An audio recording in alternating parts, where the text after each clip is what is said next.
Okay, hi. So this is the just introduction to this video cast, and it's by way and means of a slight apology to my guests and whoever's going to watch it. The full podcast audio is available already on Anchor, Spotify, iTunes, Amazon Music, Castbox, and everywhere else, which is a full, complete audio. Now, I had some computer issues last night, and my Zoom recording kept clocking off on its own. So apologies for this. There may be a couple of breaks in the actual video cast, and towards the end, unfortunately, the very ending is missing. Zoom completely lost it. So this is just to let you know that if you're watching this, well, it's just one of those things. I would rather post whatever I have with a few minutes missing than to not post a full version at all. So if you find that after an hour, a couple of hours, there are some breaks in the video that don't make sense, and just try and stick with it. But here we go. This is a chat with Dr. Ralph Cornwell from Boston, Chris Ledgerwood of Athlete Intelligence, and Rob Stolker from New Jersey of Hummingbird Sports. I hope you'll enjoy. Thank you. Hi. So tonight, ladies and gentlemen, boys and girls, whoever might be listening, we have possibly one of the grandest treats. It's episode 51 of the Post Concussion Syndrome Awareness podcast, and this is also going out on the video cast as well. And I'm so grateful to all three of our guests tonight. With Dr. Ralph Cornwell from New England, from Boston, Rob Stolker from New Jersey, and Chris Ledgerwood from just near Seattle.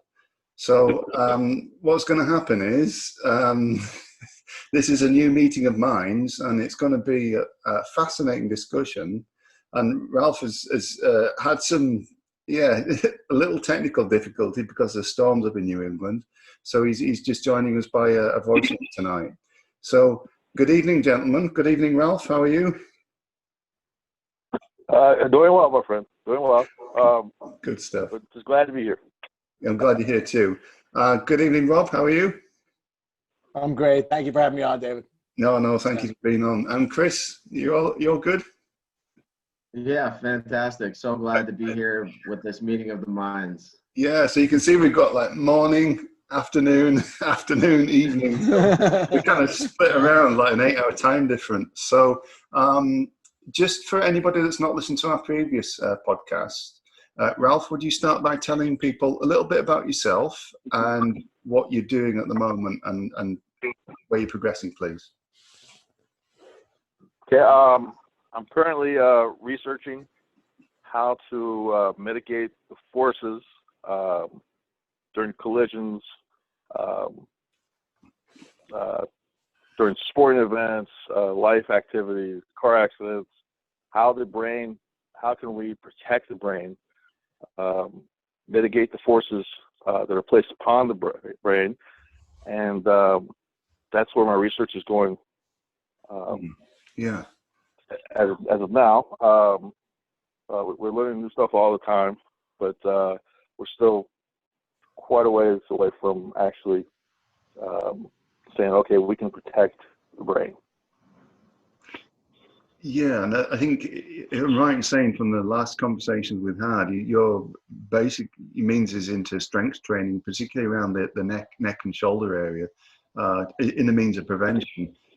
And you've been a bit outspoken in the past, haven't you, about this in some respects, but still. Well, 2008, I started researching, and so I've sort of started with the concussion when it was super popular. I think the pandemic has been very beneficial to the NFL because you don't hear anything about concussions anymore.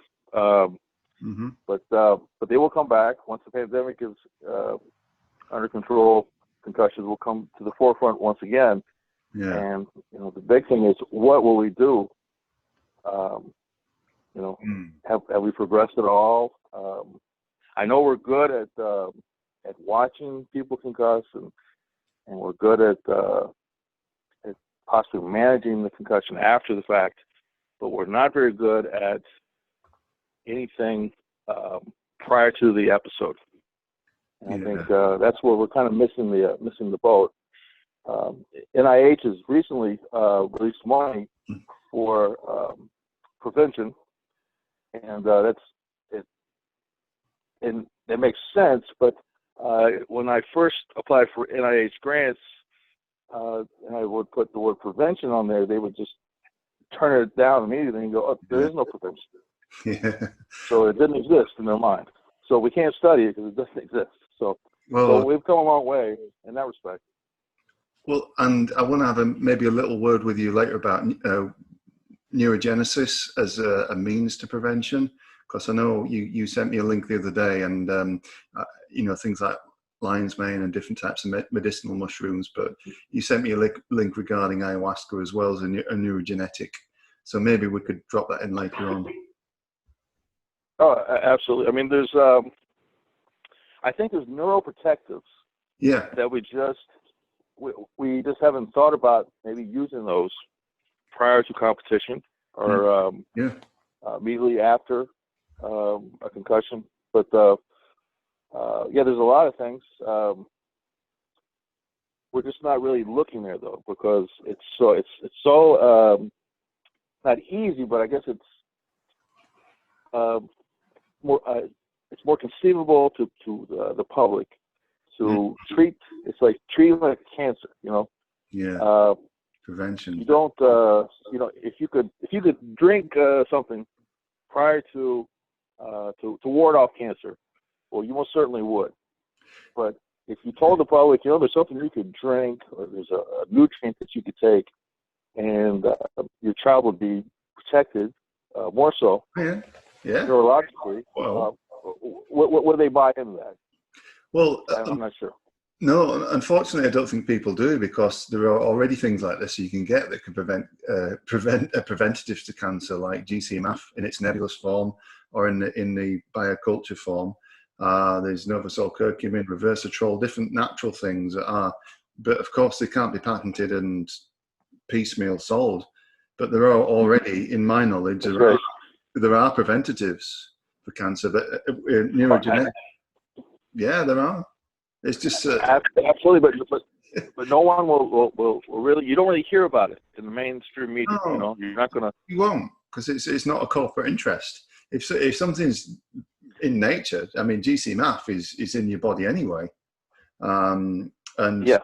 Novosol curcumin curcuminoids are the active ingredient from turmeric, so it's just concentrated oil form in capsules. Resveratrol comes from vegetables and grapes and things, so it's there, but you can't exploit it for corporate means, so it's not discussed.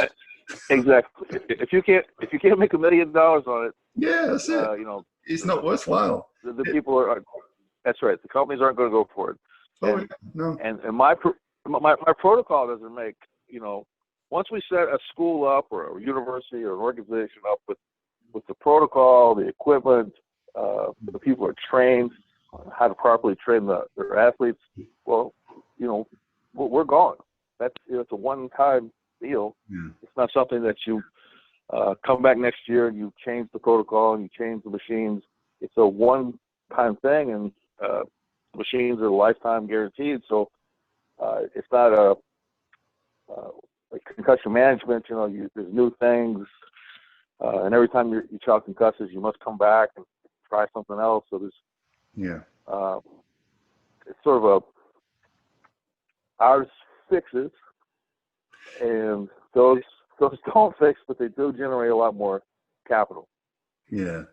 Right. Okay. Well, we probably won't get too deep into that now, because you guys have got a lot to discuss. Right. So thank you, Rob.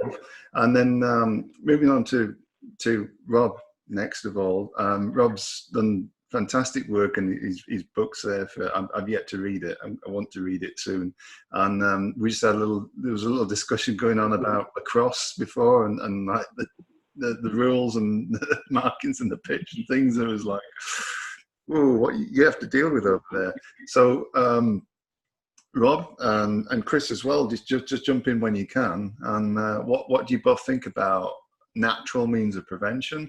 I know Ralph's talked about, and Ralph works in the physical way of helping people build themselves up, but what's your guys' opinion on that? Yeah, so for me, everything Dr. Cornwell's talking about, if you ask me, he's 100% right. It's all important. It's great work. It's necessary work. We should all be thankful that he's doing what he's doing, and that you're doing what you are doing to bring awareness. I just want to be clear, that's so far above my pay grade and my background and what I know. The only thing that I knew was I have 4 daughters, all play sports. I signed them up to play lacrosse, didn't know anything about it. The boys are wearing big hard helmets. The girls are wearing nothing on their heads. This was 6.5 years ago now. I started asking questions. I didn't like any of the answers. I made headgear. I'm convinced the science is there. And I always say, for anybody who's heard these girl stories of what they go through from just one accidental, most times, ball or stick to the head, their head should be protected. No doubt about it. No ifs, ands, or buts about it. In that sport, played with a stick, rock hard ball above the head.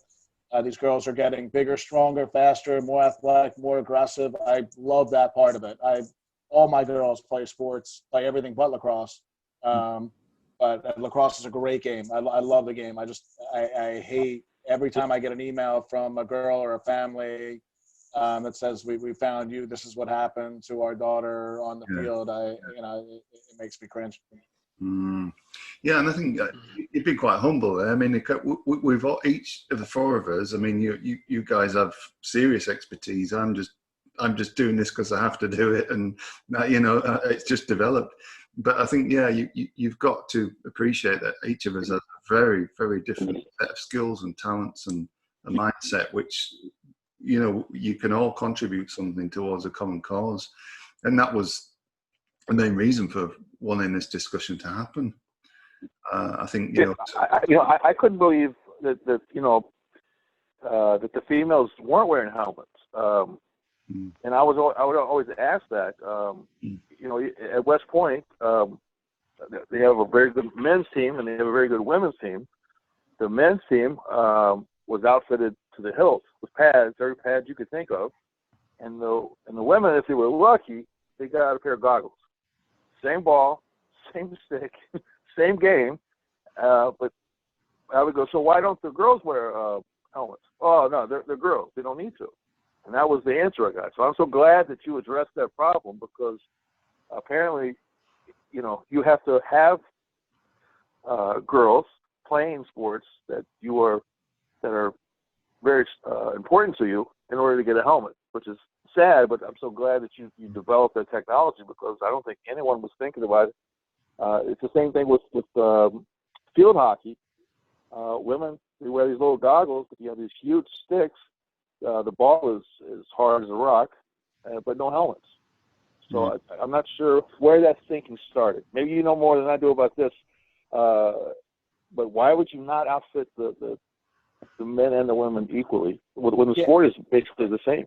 Yeah, so that's what I just want to clarify that the 2 sports are different. The women's game and the men's game, they are different. The men's game is very physical, and the women's game traditionally is not as physical. It's more free-flowing, and Chris can speak more to this, being more inside the lacrosse world. But having said that, the women's game is changing. It's getting faster, more physical, more aggressive. They're starting to allow light checking, more up-tempo. And like I said, for the most part, the injuries we hear about are just accidental ball and stick to the head, having nothing to do with getting checked. It's not head-to-ground impact, which that does happen, and that happens in a lot of sports, but it's mostly ball and stick to head impacts, like I said, that are accidents. So it's just one clarification I want to make, that the games are different, and that's some of the mentality is the want to keep the game different. And there's a thought that I write about in my book, gladiator effect. That's a fear that putting headgear, helmets on these girls will turn the game more into the boys' game. And there's no scientific evidence, nothing to back that up. It's a foundless fear, and that's what I'm dealing with. Okay, well, it's a great thing that you did, because just watching the game. You know, you can't check and you can't do a lot of stuff, but the stick is still just as hard. The ball, as far as I know, is just as hard. And if you get struck in the head with the stick, whether you're male or female, you most certainly want a helmet on your head. So I don't understand what the mentality, because I ran into that at several universities where they said, no, the girls, they don't need a helmet. Yep. It's girls. Yep. And just never made any sense to me. Absolutely. There's a lot of that going on too. It's the two things. It's the not knowing the information and not taking head injuries as seriously as they should be. And that's why I'm thankful to everybody here and so many people who reach out to me and thank me for what I did, what I'm doing. It's important to get it all on the table, and that's what I'm trying to do here too. Absolutely. And so then, Chris, what's your take? Yeah, I mean, I agree with these guys 100%. We have to do more leading up to, competition. We have to do exercises to strengthen our neck. We have to do preventative things. That's where we try to help as well at Athlete Intelligence, monitoring these head impacts. We can't manage what we don't monitor. We can't make these decisions without all of the information. And it's such an ambiguous space where it's not a broken arm where you can just say, oh, yep, it's broken, my bone's sticking out. We have to make these decisions based on all of the information. We have to, protect ourselves. We have to, wear a helmet when we have risk of head impacts. Those are the types of things that I see coming in the next 5 years. And I think all three of us are living in the future where people are going to, try to catch up with us. Anybody that's out there that says, we want to monitor our head impacts, we want to strengthen our neck, we want to wear a helmet. I mean, how does any of that not make sense, right? And, us at Athlete Intelligence, we're monitoring these head impacts, but we're also providing actionable data where we can sit here and say, we know what's going on, we know how to correct it, we can be preventative just as much as we can be reactive with the information. So me as a coach, I can take the information that our platform provides and I can correct technique. I can look at drills that I'm doing and say, there's more head impacts in this drill than that drill. Maybe I modify this drill. Maybe I, don't do it quite as often. Probably won't certainly do it the day before a game. We want to look at those compounding impacts that could have a negative effect on you. We also want to gauge, how hard these big hits are and what effects they're having on the players. But it helps the coaches, trainers, players understand a lot more about what's going on, and then we can try to rectify and mitigate these risks. So I agree. We are all ahead of our time. Just before the pandemic, I visited the University of New Jersey, and they're working on stuff that I worked on like 14 years ago, and they think they're groundbreaking. And I said, you can just read a couple studies and catch up. And they're like, no. You want to start slow, move slow. And I said, in the meantime, I said, your athletes are, their IQ is being lowered. You have females that are concussion 6 times as often as males, but you're being funded very well now by NIH, but you want to take it very slowly. And I'm not sure what that's about, but I'm all about after we finish one study, let's go look at something else. Let's keep going forward. Otherwise, we're just, for example, the helmet, they keep making little changes with the helmets, and they're paid a king's ransom to just make the face mask a little bit closer to the face, or shave an ear hole. But I think we have to look at the whole package. If you train the muscles of the neck, and then you get up into the muscles that actually hold the head onto the cervical spine, which I didn't know, but it's a mystery. That because if I go to a researcher and I go, so what holds your head on? And they'll just give me the puppy dog look, you know, you kind of tilt your head sideways. And I go, well, how'd you tilt your head sideways? And they're like, my neck. I go, no, your head moved in conjunction with your neck. So you have to train them both. And then that sort of starts a conversation. But even at some of the Ivy League schools, I've mentioned, you know, at C1 and C2, there's so much muscle, and they're so highly evolved, and they get strong so quickly. Why are we not training them? And I usually don't get any answer at all. And then later they'll pull me aside and go, "Tell me about these muscles." So it's nothing revolutionary. When I started my dissertation, there was really nothing on these muscles. I had to really dig into like the 1800s. It's almost like they just stopped worrying about it. But our head is held on by an intricate network, and I don't think anybody thinks about that. Next time you go see your doctor, ask them, "Hey, how is my head held onto my spine?" And if they can't answer, get up and leave. But the nerves running through there as well, Ralph. And oh my God, yeah. It's like, you know, it's like you connect your computer to the rest of the network, but those cables are the nerve network, aren't they? Like suprascapular nerve and all the others, the vagus nerve and all that. They're just all the way through there. Yes, and it's I don't know. It's hard. You know, you the last place I spoke was and I had no idea, and maybe you guys did. I didn't know that synchronized swimming was one of the highest concussion causing events in sports. I had no idea, but apparently it's mostly a female sport. Right. And they get kicked in the head all the time. They can be concussed. Sometimes they're knocked unconscious and they fall to the bottom of the pool. So this was very new to me, and I went and I spoke at this association. But when I started talking about how we could help prevent this, they really didn't want anything to do with it. They're just like, well, how can we identify it? I said, well, there are many ways to identify, but wouldn't you want to do something before? And they kind of, you know, the whole room was kind of like, no, not really. So I don't know where that mindset comes from, because if that's my kid, someone says, you know, I can kind of help them prior to, I would say, how do we do it? Is it safe? Well, it is safe. It's natural. Oh my God, it's natural. There's no inorganic things added. No. It's just effort and expertise.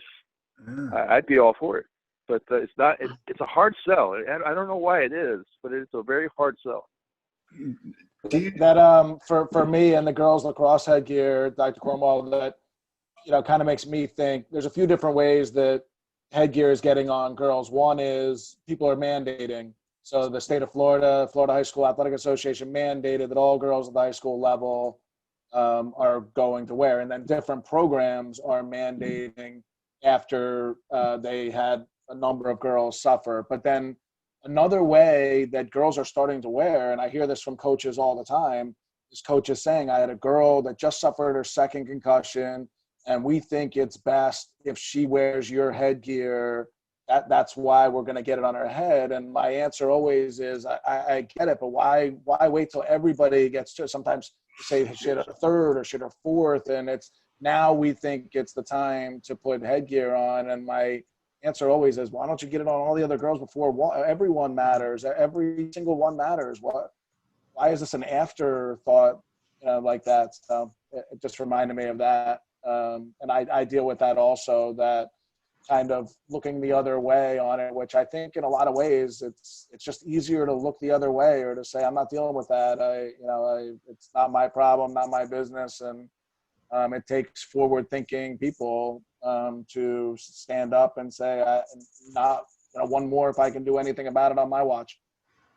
Yeah, that was a great answer, because I didn't think, because I always think that the coach is going to be super conscientious, but you're right. I think sometimes, more often than not, they do like to just kind of turn their head, because, like Rob said, it's not like they have a broken leg or a compound fracture where they got to go out and take them off the field. If your head bruised, if your skin bruised every time you had a concussion and it left this big black bruise on a forehead or a face, then they would address it, because it's ugly. It's out there for everyone to see, but the concussions are kind of they're an unseen, deadly affliction. But if you can't see it, you really don't have to address it. So I think you're right on the money with that. Yeah, that's a good point.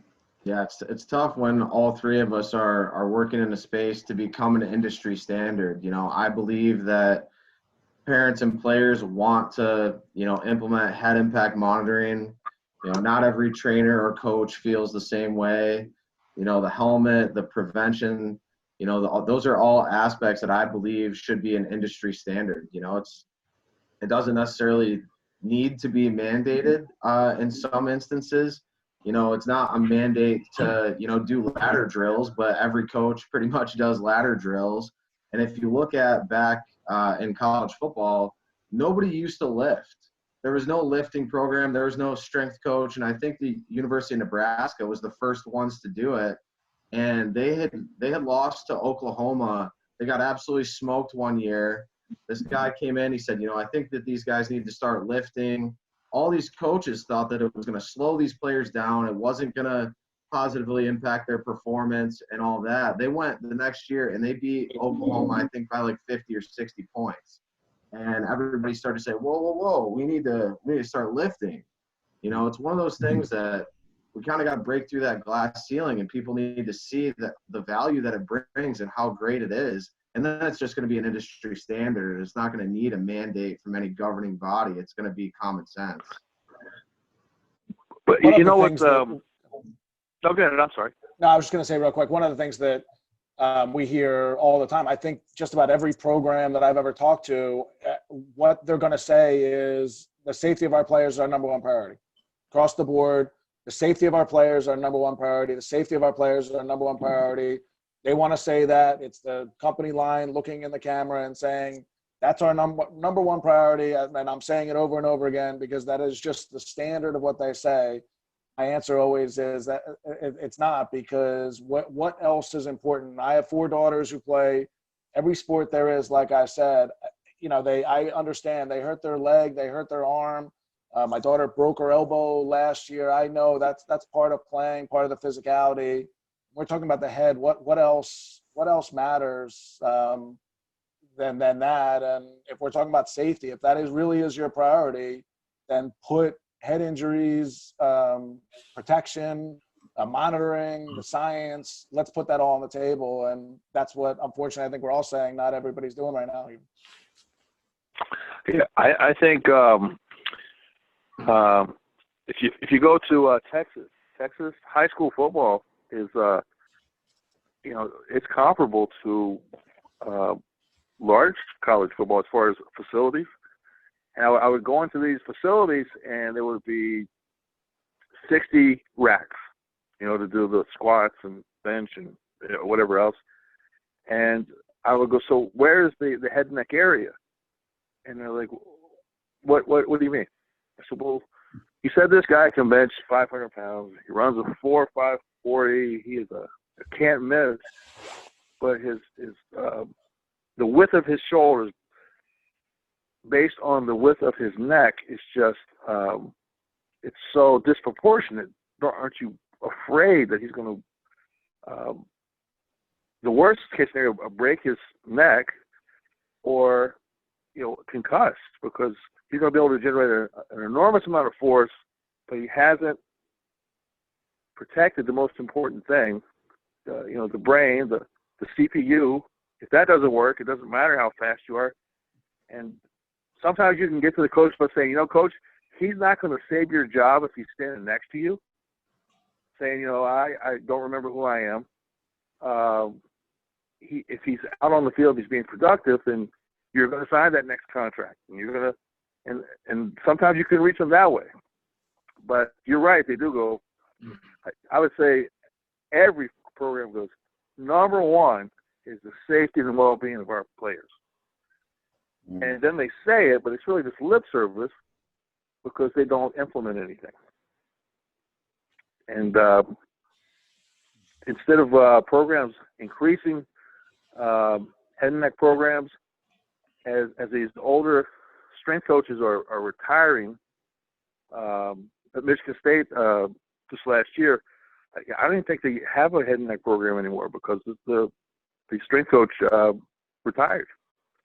So as they retire, do we lose that, that small little hole we have on prevention? Because the newer, the younger guys coming up, they're looking at, well, we don't have time to do that.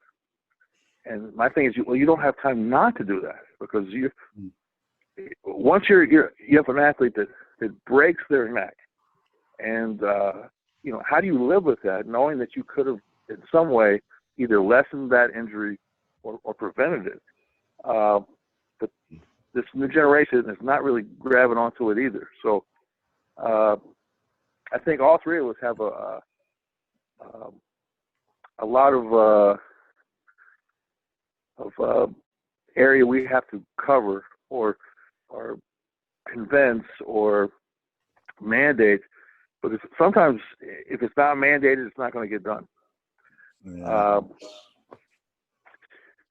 Yeah, until somebody starts using it and they start being much more successful and some of these premier teams start using it, then, people are going to follow suit, right? Just like Nebraska's strength coach. They started, seeing positive results and people jumped on it, something that we have to, do our job to spread that word. It's not going to be covered by mainstream media. It's not going to be covered by, the NFL or some of these large organizations. It's going to come from youth parents that care about what we're doing. And it's going to, come from the bottom up, unfortunately. Some of these larger scale governing bodies, just like you guys were talking about with medicines before, it's like, it's not going to make $1 million, but it is going to protect the kids. And the parents' number one priority is protecting their kids. It is safety. Now, anybody that's in coaches or athletic departments, they're going to give you their silver tongue and they're going to say, yeah, we're going to do everything we can. Oh, but we can't afford that. Oh, but we can't figure out how to implement this. Oh, well, that's not the rule, so we don't need to. Or, oh, we already do enough.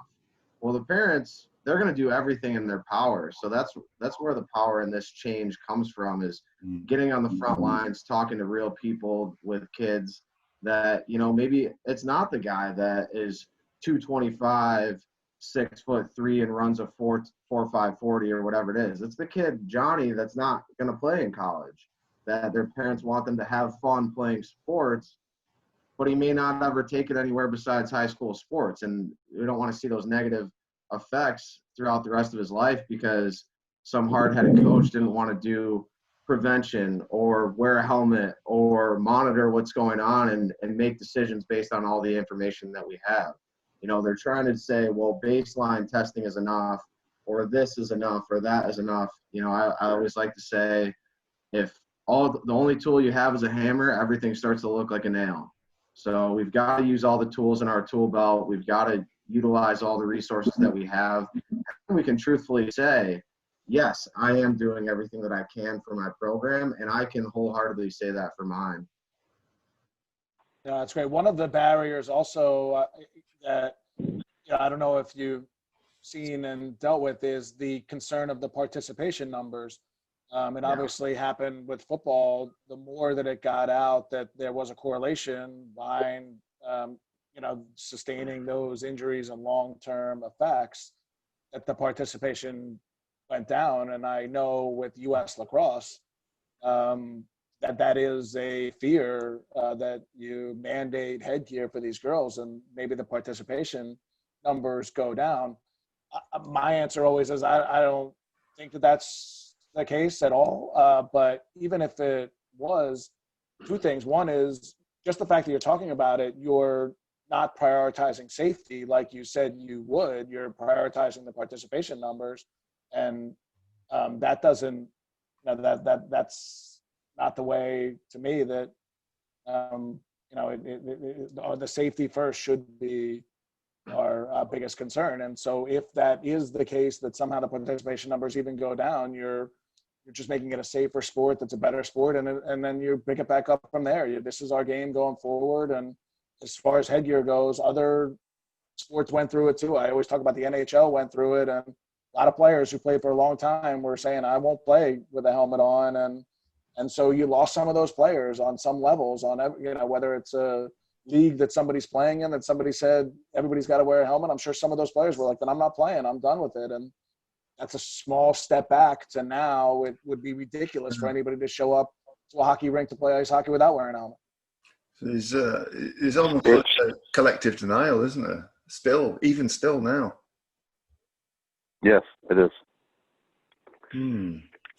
I tell this funny. I wrote this article years ago, and does everybody remember Woody Hayes, Ohio State? Okay. Woody Hayes, the athletic training facility is called the Bill Hill athletic training facility. And that's because he was the athletic trainer there, and he was there for like, I think 35, 40 years. Well, he and the doctor, this is like 1978, 79. So they are so far ahead, but they noticed that they were getting these, just with the hard shell helmets, they're getting these strange brain disorders. And of course there were concussions. So the doctor and Bill Hill and Woody Hayes, they mandated that if you were going to play a varsity sport at Ohio State, you had to go through this head and neck protocol at least once a week. And they got Nautilus to come in and bring four-way neck machines, the rotational neck machines, the trapezius machines, and they were so far ahead, and they were doing great, and concussions were coming down. But Coach Hayes, he punches that guy at Clemson, and he's summarily fired in 24 hours. And the next coach just takes that equipment and just tosses it. So what would have happened if he never threw that punch?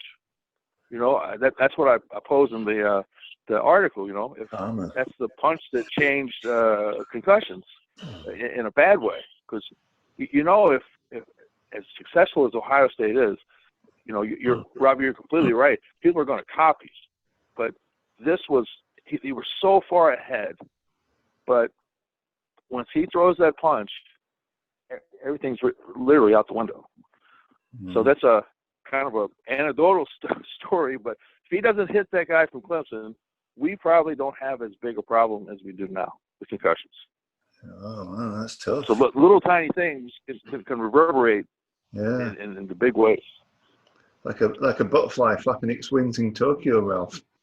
It's kind of like that, isn't it? that butterfly effect is like one little thing.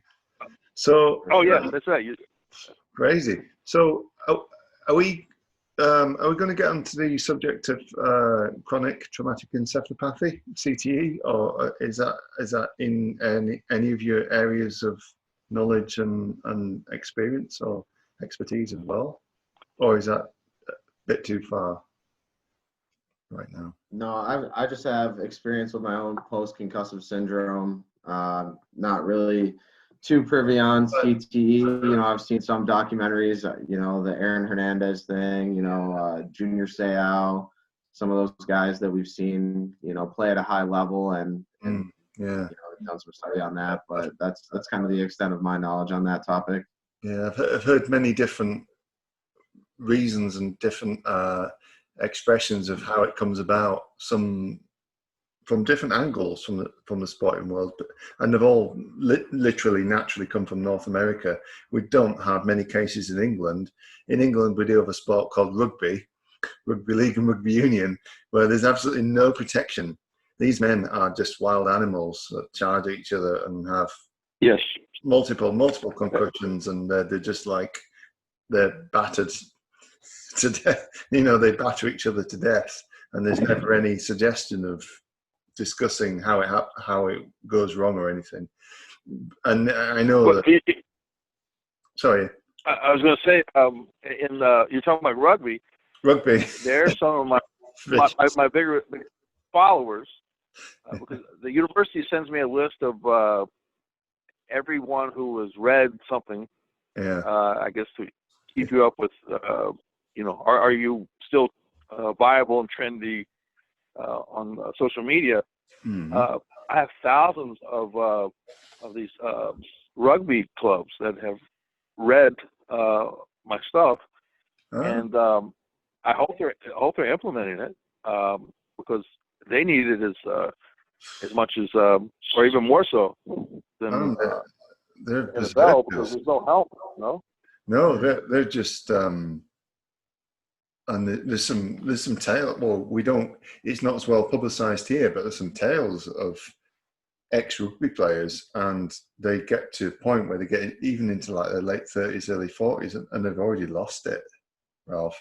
But it is a different aspect here that it was in North America, because a lot of these guys are still committing suicide, and they're still kind of really in a bad place as a result of all the multiple injuries.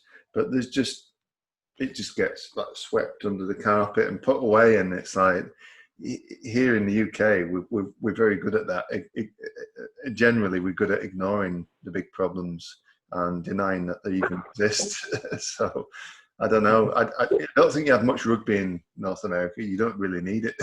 I don't think. Yeah, we've talked to a couple of rugby programs and some rugby scrum cap companies, and they definitely see the value in what we're bringing to the table, trying to bring more information into rugby.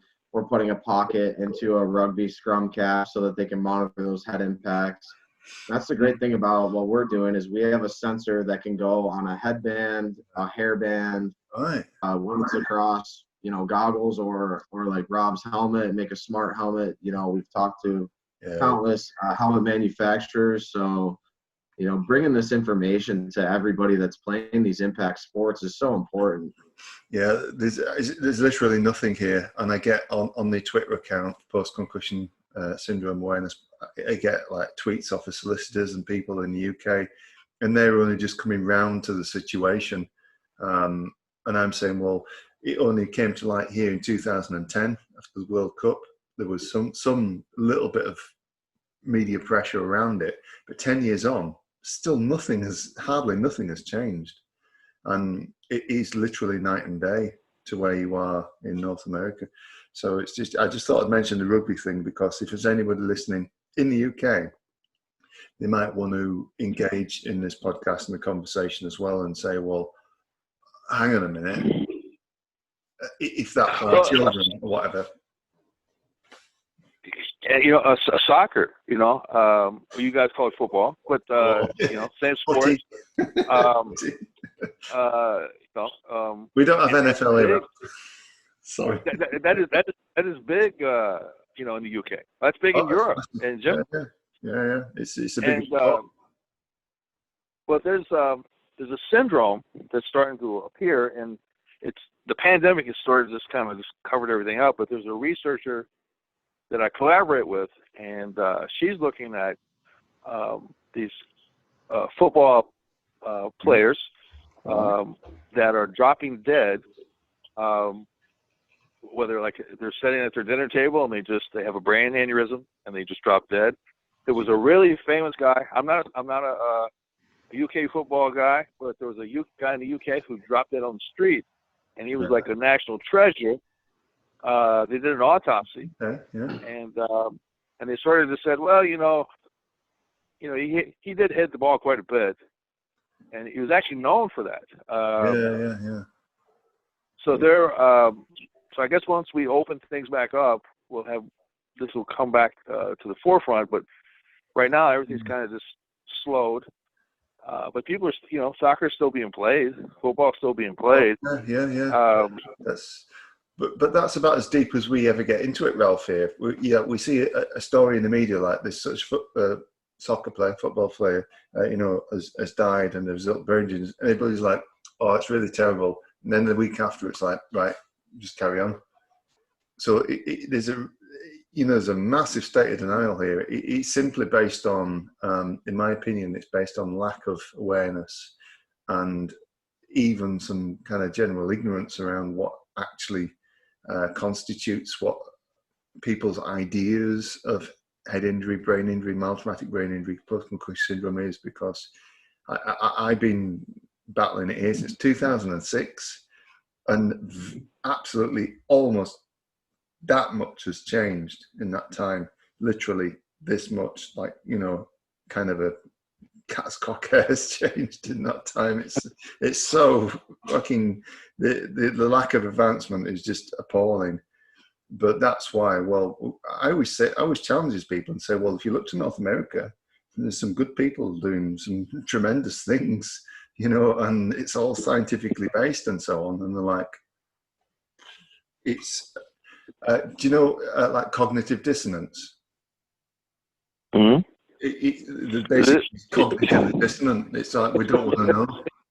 Don't tell us. That's right. We just don't tell us. If we don't know, we don't know. Yeah, we don't want to know. We don't want to know. Don't give us this information. Don't tell us this stuff.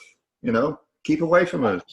I mean, I think that's part of it. Is it's much easier to ignore and look the other way. It's just an easier path to go down for a lot of people. Having said that, I can tell you, at least here in the United States, there are a lot of forward-thinking people who are truly putting this at the forefront and know what it is. So I don't want to generalize that nobody's doing that. It's just, we are just at the beginning here. And so some people see it, understand it, know how important it is, and are taking this as a true priority. And other people might see it, but they don't know how to go about making it as a priority, and they don't have the tools right now to use to make it a priority. And that's why, the great work that Chris is doing, athlete intelligence, and getting that information out there, it's going to take, I feel like it's going to take some more time, but this is all coming, and it's going to happen, and it's going to happen relatively quickly. It's only been 40 years in our lifetime that, like I talked about before, NHL players, hockey players weren't wearing helmets. Yeah. And when I tell, especially younger people, that, they can't believe it. I mean, they would have said that's hundreds of years ago that something like that happened, not 40 years ago. So we're getting there every day, and it is with great people and bringing awareness and allowing people to step in front of it and understand the issue and look at the science and giving them the tools to then go back to all their people and say, we're talking about safety here for real. Let's take this seriously. Yeah. Well, I hope that is the case. I haven't, since the pandemic, I haven't been anywhere in the country, speaking, but California seems very receptive. In fact, any place in California I've spoken, they've been very receptive. I had a school in West Virginia. I think we spoke about this in the previous podcast. It's a very, very poor school, but almost, they only had like 30 people come out for football. So if 10 guys are concussed, well, they can't even put a team on the field. So this coach, he reached out to me and he said, we don't have any money. We have some good kids. It's a very poor area. We have very little equipment. I think they had a couple of benches, a couple of squat racks. I said, well, do you have any towels? Yeah, we got towels. You got any 0 to 90 benches? Yeah, we got about 8 or 9 of those. Okay. Do you have any hands? Yes, we all have hands. Well, I'm going to send you a book. I'm going to send you a couple of DVDs. Look at it, and just see how it goes. So, they were sending me these follow-up videos, and they weren't doing it exactly correct, but I didn't want to in any way. I give them little cues, but I didn't want to dampen their enthusiasm, because that's so hard to find. You know, when someone, a coach is like, we want to do this. Yeah. So at the end of the year, they had one concussion. And the thing that the coach, he wrote me a letter, and I think it's on my website. He was a coach for 35 years, and he said, we didn't have one brachial plexus, i.e. stinger, the entire year. You need to show me what we did to not do that. And I said, well, it's in some of the movements you're doing. You know, they put a layer of muscle over the nerve tissue that ordinarily you wouldn't have, or it wouldn't be as evolved. And since the pandemic, he can't come and see me, but that's the thing. He goes, before I retire, I got to know what we did. And it's not that hard. It's a couple simple movements that you ordinarily wouldn't do, but it just shows you it's not about money. It's really about initiative. You have to. This guy, he's old school, and to me, that'd be the last guy that would come and search me out. But he did, and they were, you know, they still do the protocol to this day. But you would think it would be some big time school that has all this money, and that just really hasn't been the case. Really, just one really big school has worked with me, and they've had great results. And you would think that would just permeate, but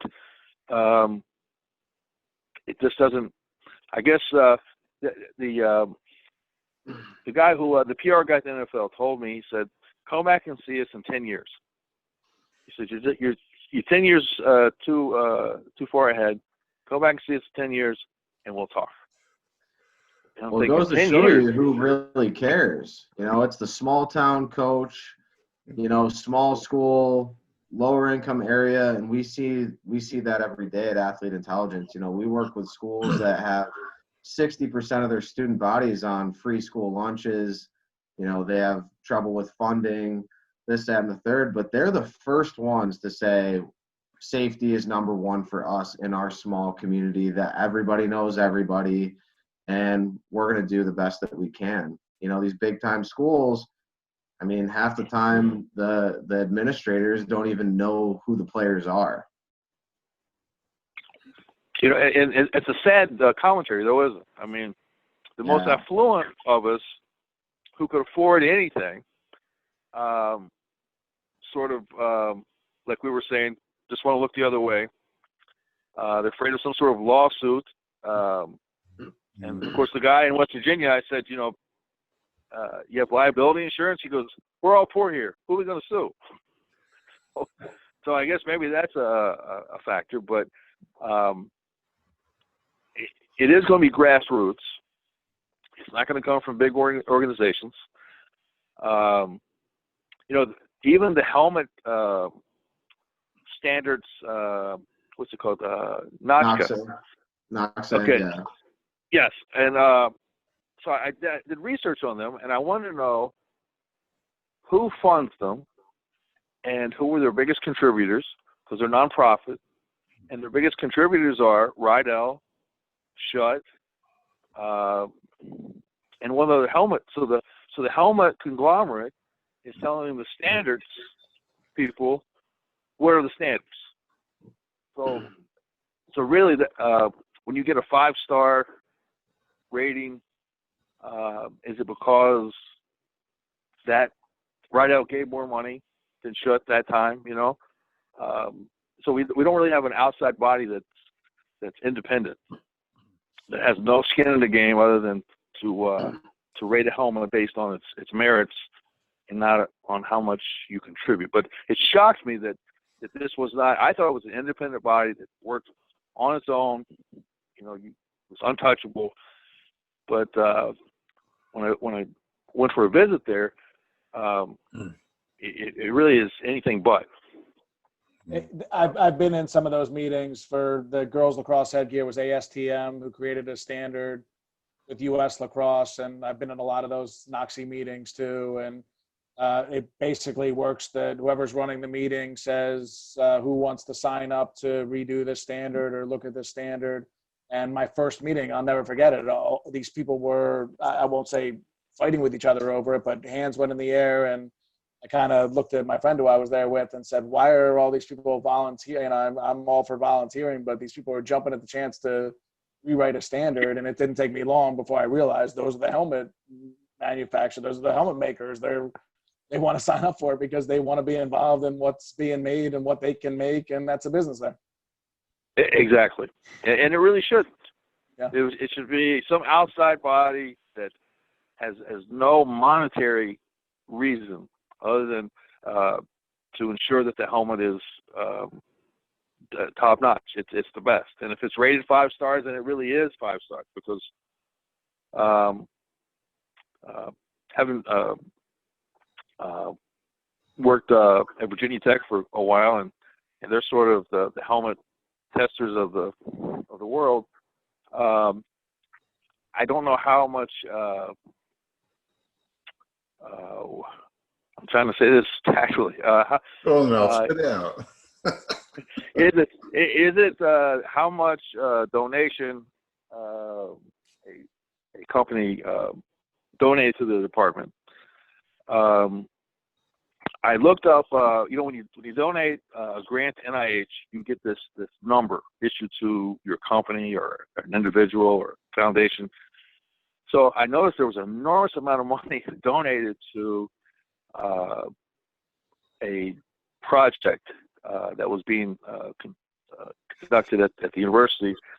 And so it took me a long, long time, and with the help from a couple of our administrative people, we looked up the number, and the number coincided with Rydell and Shutt. They had gone together to put a lot of money together to make it a grant. So the grant looked like, it was, just a random grant that we had obtained, but it really wasn't. So, and then when I inquired about it, no one knew anything. I don't know what grant number 56107 is. We don't know where it comes from. But I don't believe them to be truthful on that. So I think we need to remove money from the equation. Money always complicates things. Mm-hmm. And maybe that's why the smaller schools without a lot of funds are more genuine in their pursuits to help their athletes. And they're not afraid of some sort of liability or something. A lot of school systems have turned me down because they said, well, once we acknowledge that there's a problem, then we acknowledge that we've actually tried to address the problem. If we don't address it correctly, then we're open to lawsuits. So we're better to do nothing. And you walk away from those meetings, and it's really it's hard to keep your faith in humanity when you allow a child to participate in your sport, but you won't stand behind them. You won't stand behind the coach, and you're more worried about, oh my God, if someone happens to concuss when we do this concussion prevention thing, and so we'll call it concussion mitigation. Yeah, but still, what if we don't mitigate them all? Well, you're not going to mitigate them all, but you are going to make progress. So I've lost the count of school boards that I've spoken in front of, and they've just flat out turned me down. Even with parents going, yeah, but we'll buy the stuff. You don't have to do anything. Nah, it's too much of a liability.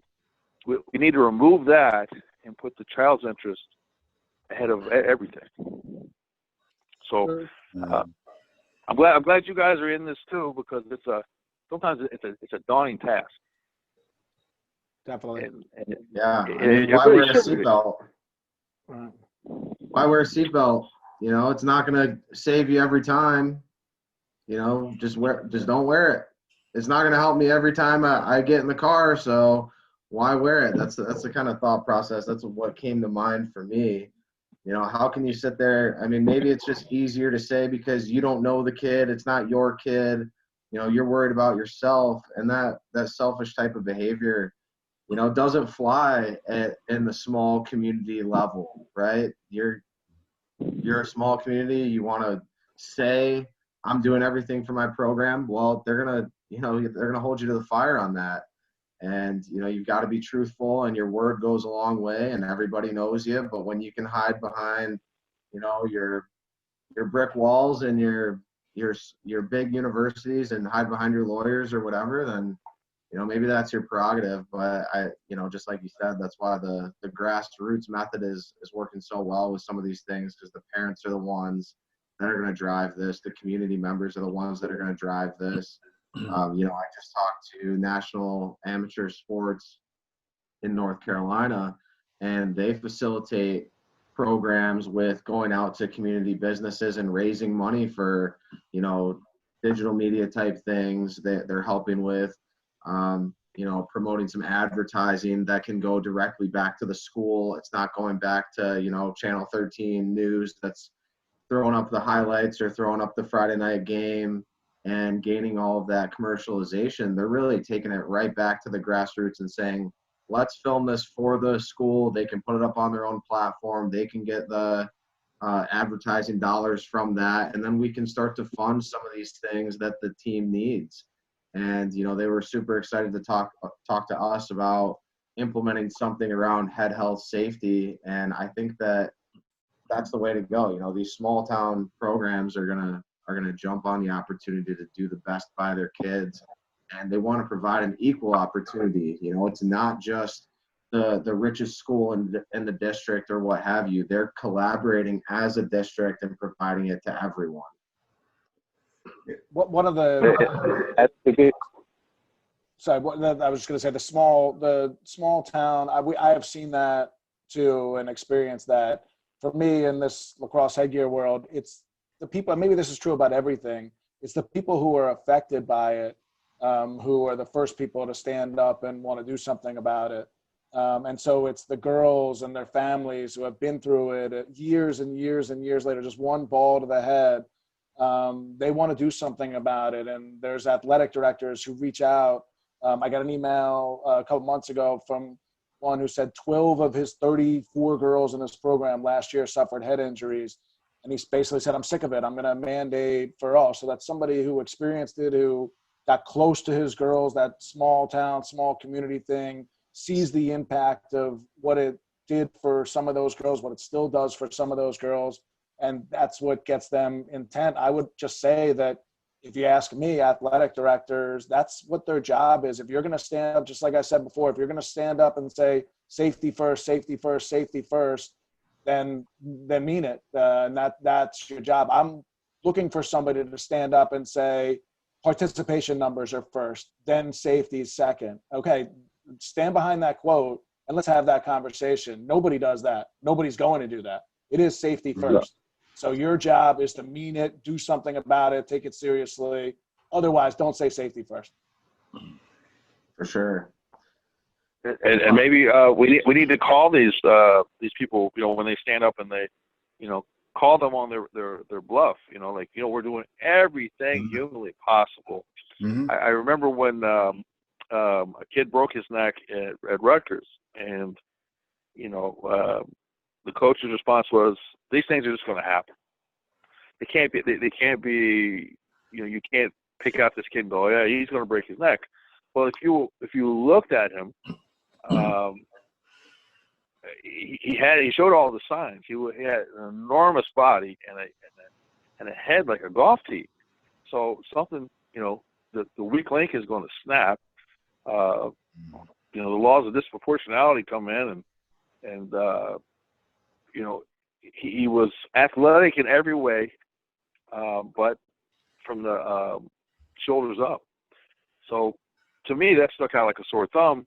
The coach says, you know, there's nothing we can do about it, you know, and it's always the same thing. They give them the game ball. They try to find them a sponsor to help them out throughout their life, because they're never going to walk again unless we have some sort of incredible medical breakthrough. but it's sort of like, and then this must be a UK thing. They do the UK. They just turn their head and go, okay, that guy broke his neck. He can't help us.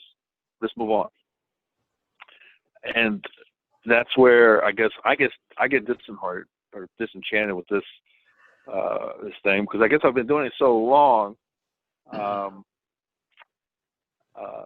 You know, you really relish the good things that happen, and then it's almost like some days I'll get back from a long flight, and it's like I was just banging my head against a brick wall, and no one was listening.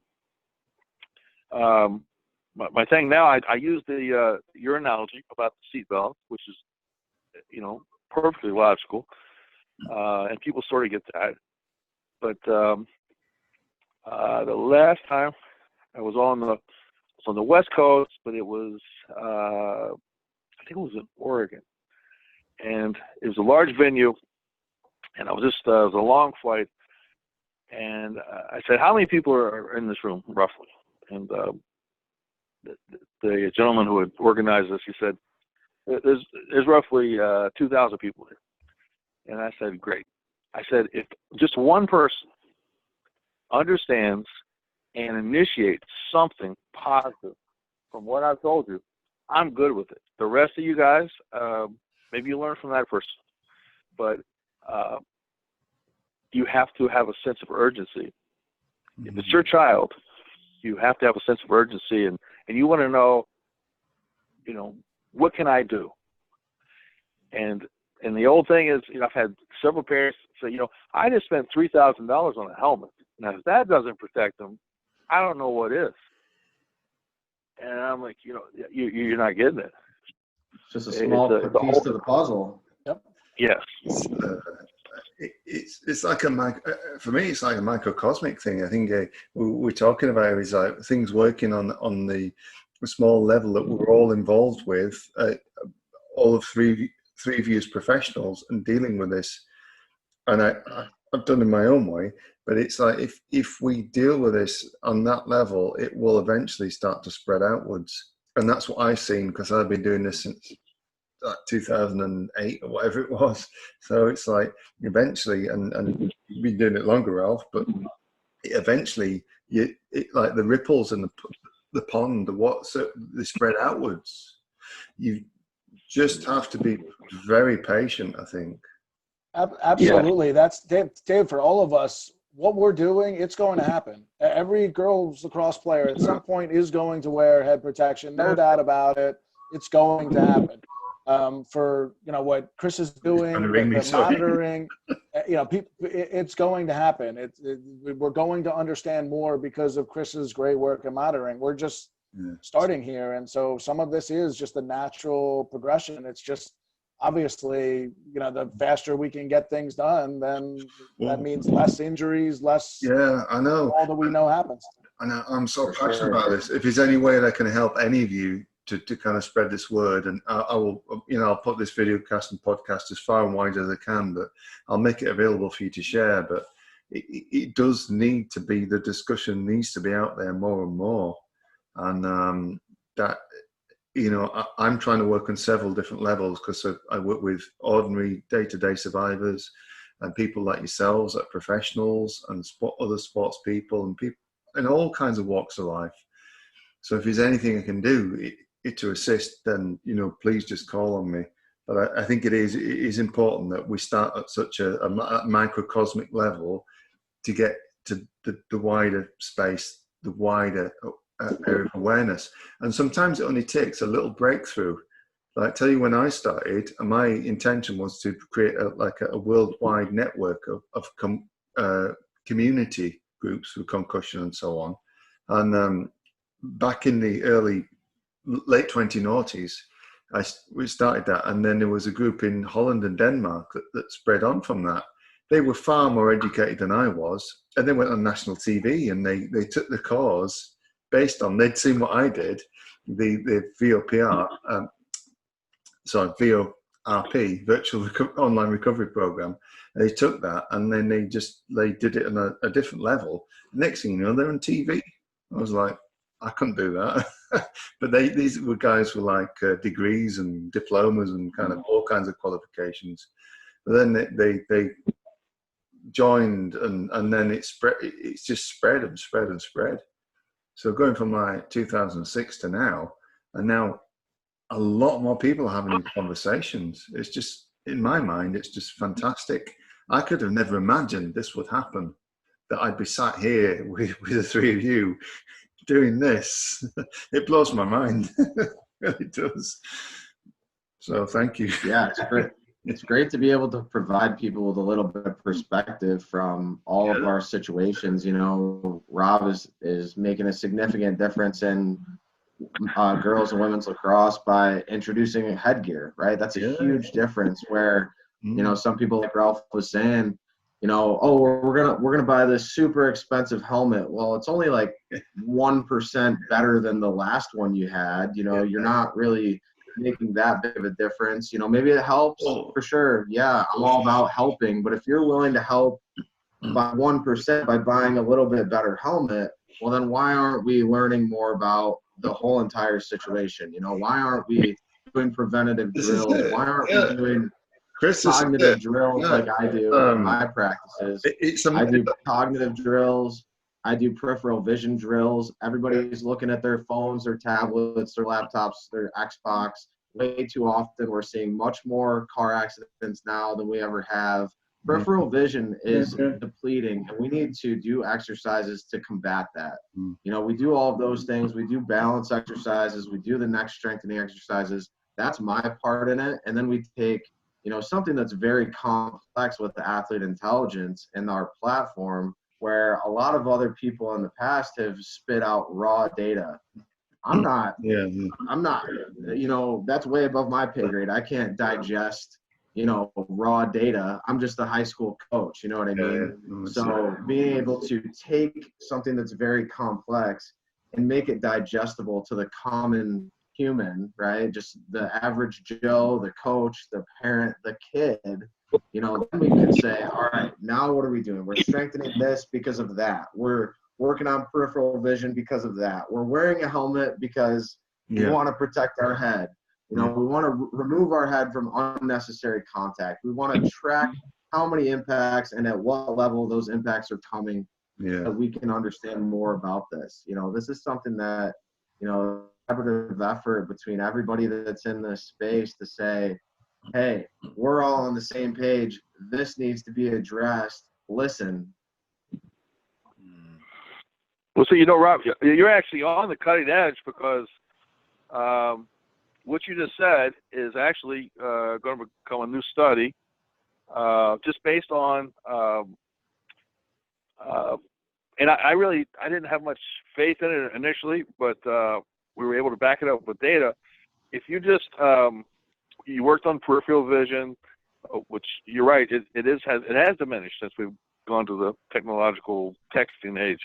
But if we put these EMG sensors on the postural muscles of high school football players that were about to step on the field, and just by informing them of their situational awareness, you know, you're going to be struck. You need to have your head on a swivel. You need, you know, they had worked on peripheral drills, but the moment they stepped on the field, after being informed, their EMG muscles, the postural muscles, almost went off the chart. So it was almost like their body was preparing itself for whatever was coming.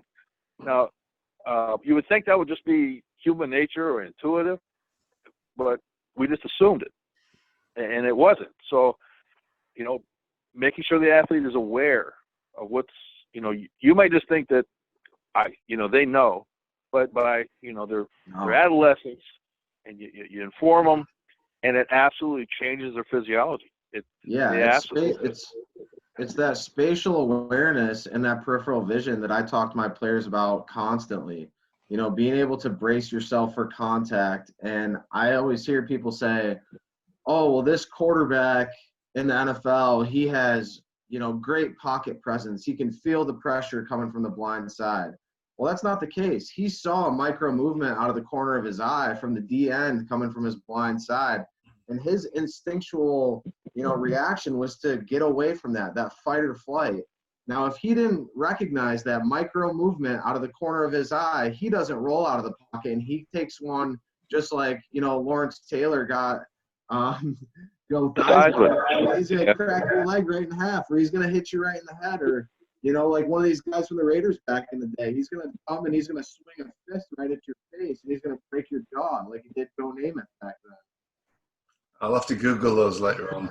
It sounds fascinating. Yeah, look it up. I'm an Anglophile. I think it was Ben Davidson. Ben Davidson came off the blind side and punched Joe Namath, broke his jaw. Yeah, he was a beast, wasn't he? I mean, did he pass away not too long ago? I'm not sure. I coached his grandson in lacrosse in Kirkland, Washington. His grandson, Wyatt Dwyer, he's like 6'8", great, phenomenal lacrosse player. But yeah, I learned that his grandfather was Ben Davidson, and they showed me the videos. I was like, oh my gosh, this is crazy. Oh yeah, I mean, he was an absolute, he put fear in people's hearts. That's for sure. Yeah, fair enough. But it's that peripheral vision, man. You got to get away from guys like Ben Davidson. You got to have that micro movement be recognized subconsciously or whatever, so that you can get away from that, or you're getting cooked, man. Fight or flight, isn't it? But by you saying that to a group of players, whoever the Ben Davidson is on the other field, number 53, you have to be aware of him. He is going to be in all different, you would think that kids would just know that. And I was ignorant in assuming that they did, but we had 10 different high schools and we had all the players wired up with EMG monitors, and as they're telling them what's going to happen, and they have to be aware of this, and you have to keep your head on a swivel, and you have to do this. The readouts were just phenomenal, and this was just postural muscle. This wasn't like muscle that you were going to use to run, this was just muscle that kept you upright. So imagine, I guess our next study would be to put it on postural versus, muscle like the hamstrings and biceps, and just see if it's the same. But I'm sure it is, because if someone's telling me I'm going to get my head knocked off, I'm probably going to be the fight. You're right, the fight or flight will kick in, adrenaline will kick in. But I guess we're dealing with maybe a new generation that's being informed by a little box or a little square thing they look at, and we just kind of take it for granted that they're going to know that, but they don't. And when you do, you change their physiology. Yeah. And to me, you're way ahead of the game. You don't know, but you are ahead of a study that's going to start as soon as the pandemic dies down. Well, so, Rob, you can say that you were on the cutting edge, buddy.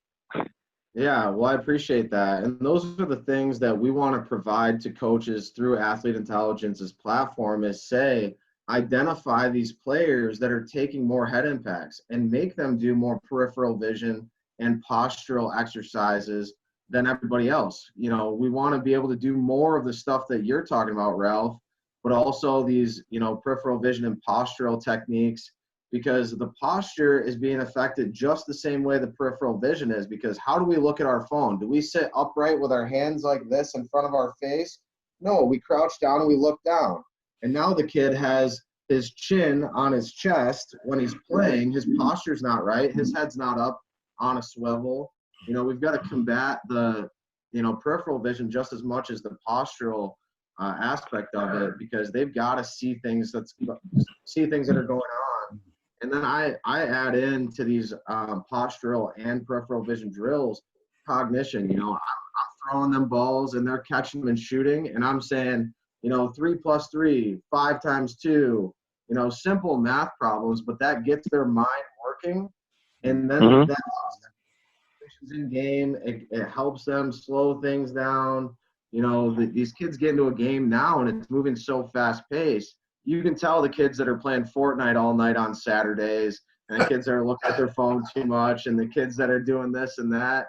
And then you can tell the kids that are out, going hiking every weekend, the outdoorsy guys, the guys that hunt, the guys that fish, all of those things.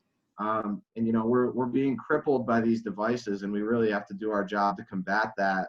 And part of it is identifying who those players are that need more attention. Now, we can't make those decisions with half the information. We can't rely on the player to tell us, coach, I got hit, or no, coach, I don't want to play, or hey, coach, I think I need more technique work.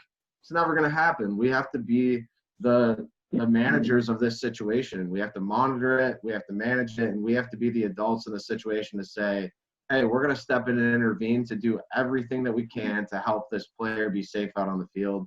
And at that point, if all my players are safe, I guarantee you we're performing higher than you, because your players are going to be banged up all season. Yeah. I mean, it makes perfect sense to me. And, and I guess because I've been doing it so long, I'm glad you guys have a little bit more fire and enthusiasm, because you get shot down a couple hard times, and even though you're giving people logical, factual, you're giving them data, you're showing them that our last female study, the females statistically got stronger than the males. So to say a female can't strengthen herself, and there was this fear that but they're going to become masculine, but really they became ultra feminine. They became even their body fat dropped. We had one girl who was a ballerina. She weighed 110 pounds, and her neck grew 1/32 of an inch, and she started crying. And I said, "Why are you crying?" She said, "My neck got big." And I go, "Do you know what 1/32 of an inch is?" So I showed her on the ruler, and she goes, "So the entire circumference it just went up that much?" I go, "Yeah." She goes, "That's nothing." I go, "That is nothing, but as far as strength, your strength went up 47% in this, 37% in this." So there's a study that says, for every 5% of strength you increase, I believe it takes it's 1 more pound of it takes to, or maybe I've got it screwed up. You guys know what I'm talking about? It's a study that was done in Denver, and it's for every 5%. For every pound you go up in weight, you drop your probability of concussing by 5%. So my ballerina, if she goes up 47%, which could equal 25, 30 pounds, well, then if you use that, then she has a little or no probability of concussing based on that scale. Because the males, they will morphologically change. They'll get bigger. The neck, we've had one. Our worst, this was Project Neck 1. Our worst, and this guy was genetically he was challenged. But we did a random pool, so we didn't know who we were really working with, so we could keep it validity to the research. But he even put 2.5 inches on the lower part of his neck, and he was our worst. And this was just random college students. When we started working with athletes, one individual put 10.5 inches on the circumference of the upper part of his neck, and he didn't even look like the same individual. And he really liked it. His coaches were befuddled. But he had a concussion problem, and he sought me out, and his last 2 years of college never had a concussion. Right, so yeah, So, little technical hits there. But when you give people that information, and you've got the testimonies, you've got the anecdotal stuff, you've got all this stuff, you would think people would go, well, yeah, quite backwards. get my daughter in that. Yeah, where did we get you know, to? Oh, my son could really Anybody? use that. But it's well, you know, we have efforts on the parents. Where did we get to? Oh, we're talking about. And it takes effort on the athlete's part. Attitudes towards and people's perceptions of how they, society as a family group and other small community groups, how we should deal with concussion issues. And then there was also that passive thing about denial as well. It's like a cognitive denial too. Yeah, absolutely. You know, if you go to, you know, Pop Warner right now, they're very worried about their numbers. Right. So, okay. They said if they lose 10% of Pop Warner within 10 years, there won't be enough people or a high enough caliber player to actually field 32 teams in the NFL. So they're very worried about that because you know the NFL actually owns USA Football. I don't think a lot of people know that, and so everything they do is kind of from, you know, how does this affect us in the future? So I think that's why they promote, you know, that the helmet can do everything. They come out with this new squishy helmet, and it's just come out on the market, and it's a series of sponges. Right. And but there's a problem if with the hard shell helmet you would strike one helmet to another, or and then that was it. With the squish helmet, you stay entangled longer, so you get the energy builds, and the longer you stay engaged, the more the brain starts to twist. So did we do, or did the inventors?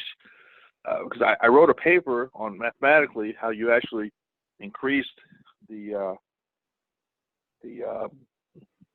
I'm trying to think of the physics term. My brain's impulse. If you increase the impulse over time, so by making the helmet softer, did you actually make it more dangerous?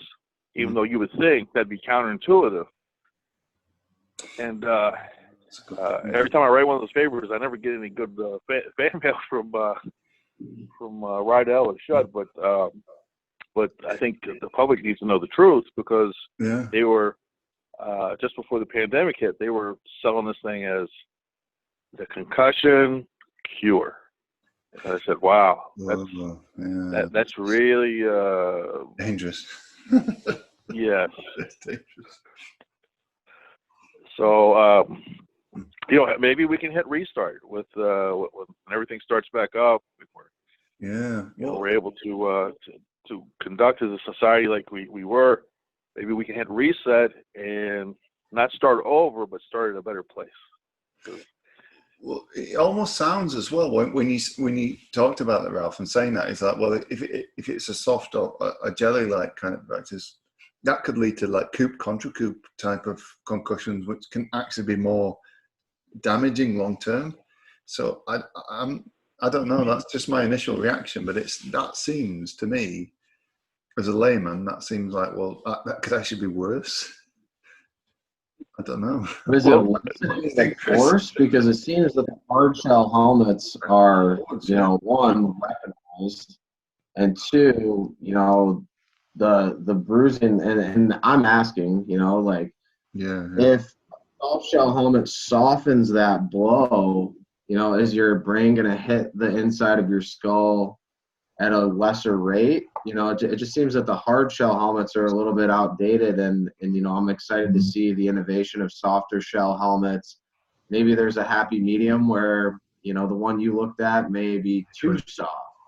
You know, what's the benefit Well, to hard shell versus I think they were thinking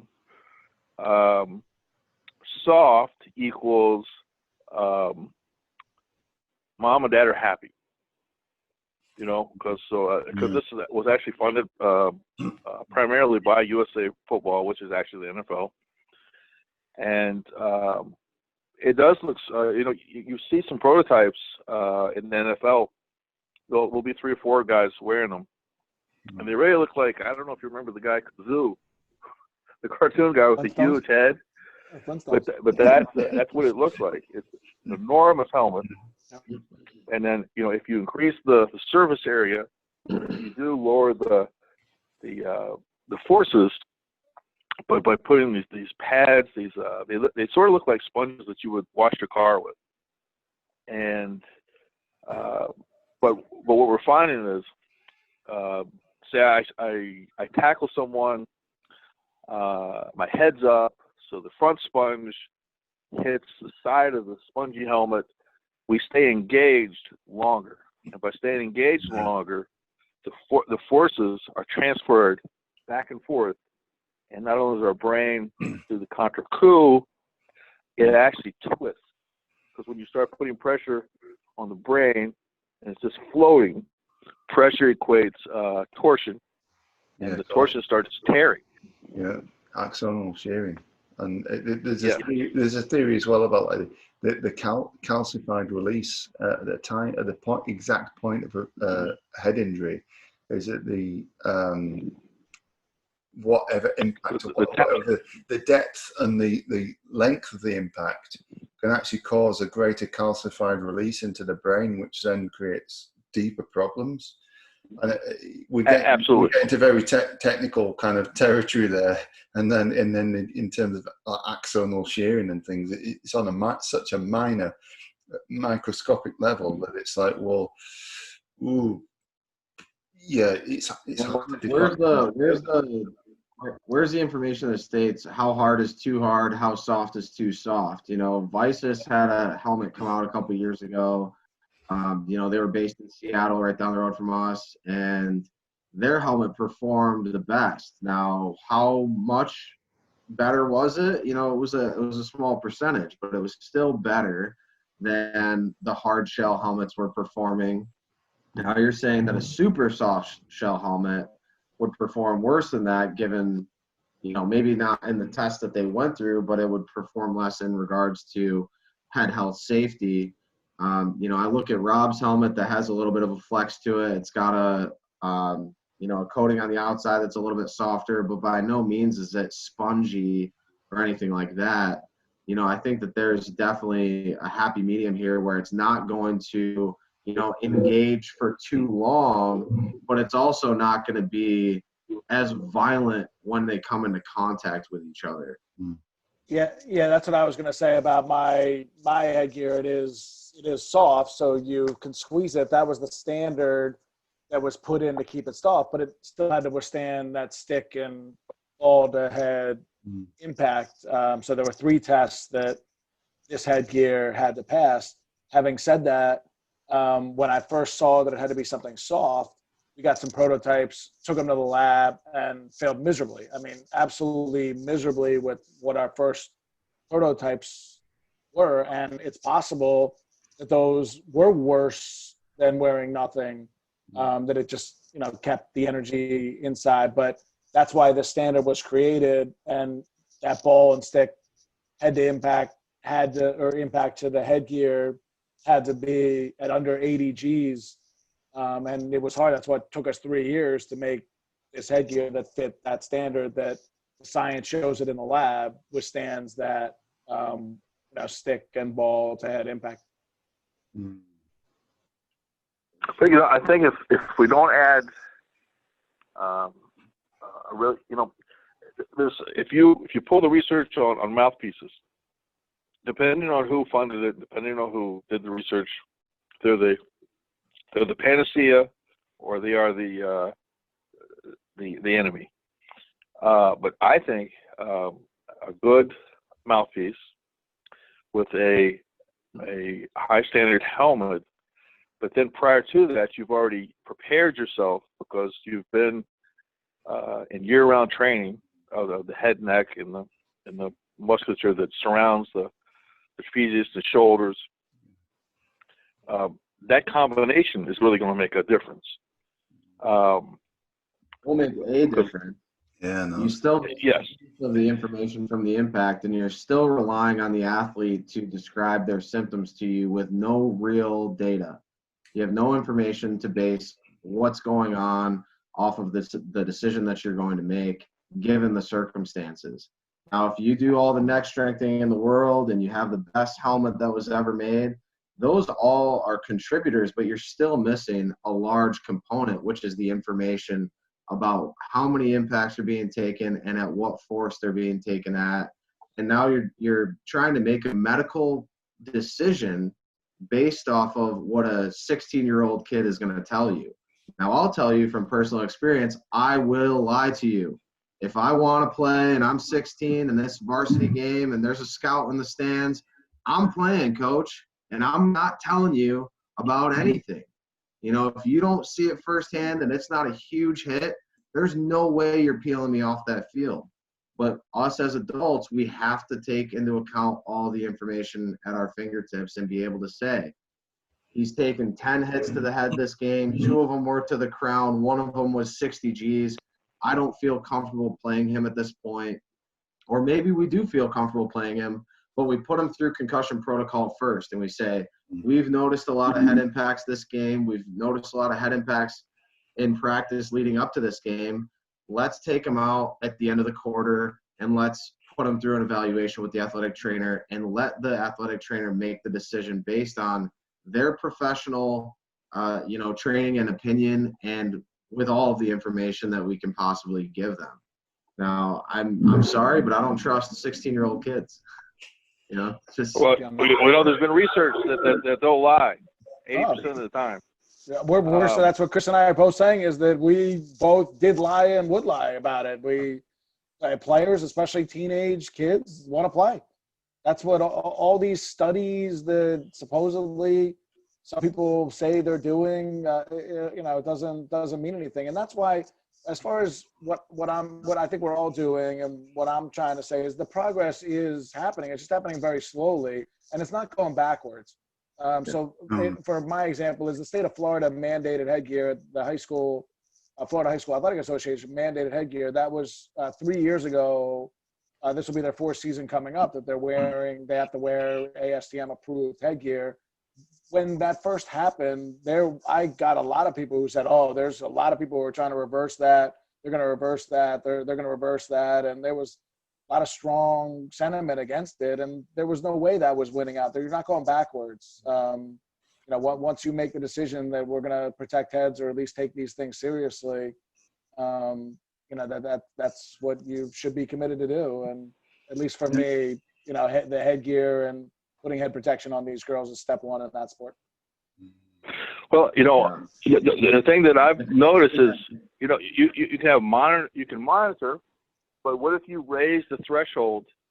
Because they were trying to predict how many subconcussive hits will it take to cause some sort of prefrontal lobe damage. Mm-hmm. So my thing was, well, what if it's 10,000 hits? And this was like during the Junior Seau thing. They were trying to count all his hits in his career. But what if you train the head and neck so you've raised the bar? So now it's 20,000. Yeah. And the reason I say this is at Virginia Tech, we had a guy that I was working with personally, and he played a very high contact position. And they all were wearing accelerometers on the helmet and the mouthpiece. And he received a 56G hit directly to his face mask, and it actually crushed his face mask. Jeez. But so they're like going out in the field, like they're going to put him on a cart and wheel him out. And he just sets up, takes his helmet off, and he goes, I need a new face mask. And then they put him through, the athletic trainer checks his pupils, cognitive skills, what day it is, and he passes all the concussion tests. So what we actually did is we raised the threshold of what actually would have caused a concussion. For sure. So, and every player is different. That's why we need this data, right? If we have a guy that can take a bigger impact, we want to just be able to check him. We're not replacing decision making in any fashion. We want to provide more information to the trainers and medical professionals to be able to say, hey, we understand what's going on here, and we can make a decision on whether he's ready to play or not. Now, if you have a player that is doing all the neck strengthening, he's wearing the best helmet, but he's still playing on the offensive or defensive line, and he's initiating contact with the crown of his head, I don't care what you do. You take enough, crown of head impacts at a high impact, G-force, that's gonna affect you no matter what. You can have a freaking steel neck. It's gonna have some sort of impact because it's jamming everything straight down. It has spinal issues. A million different things can come from that. Now, if we can take that data and say, yes, we are raising, the impact count to where he can withstand more, or he can withstand a higher G-force because every person is different. This individual can withstand more, then that gives us information to learn. And we can also say to these players with poor technique, we know that you are taking crown of head impacts from the offensive and defensive line. We don't want you to do that. We're going to practice on getting our heads up and our hands out and protecting our heads. We're going to remove our head from unnecessary contact. Because if we don't need to use our head, then don't, right? Like we're not spearing people anymore. That's why we have all these targeting calls, head-to-head contact. All of these things come into play, but, we can't manage anything if we don't monitor it.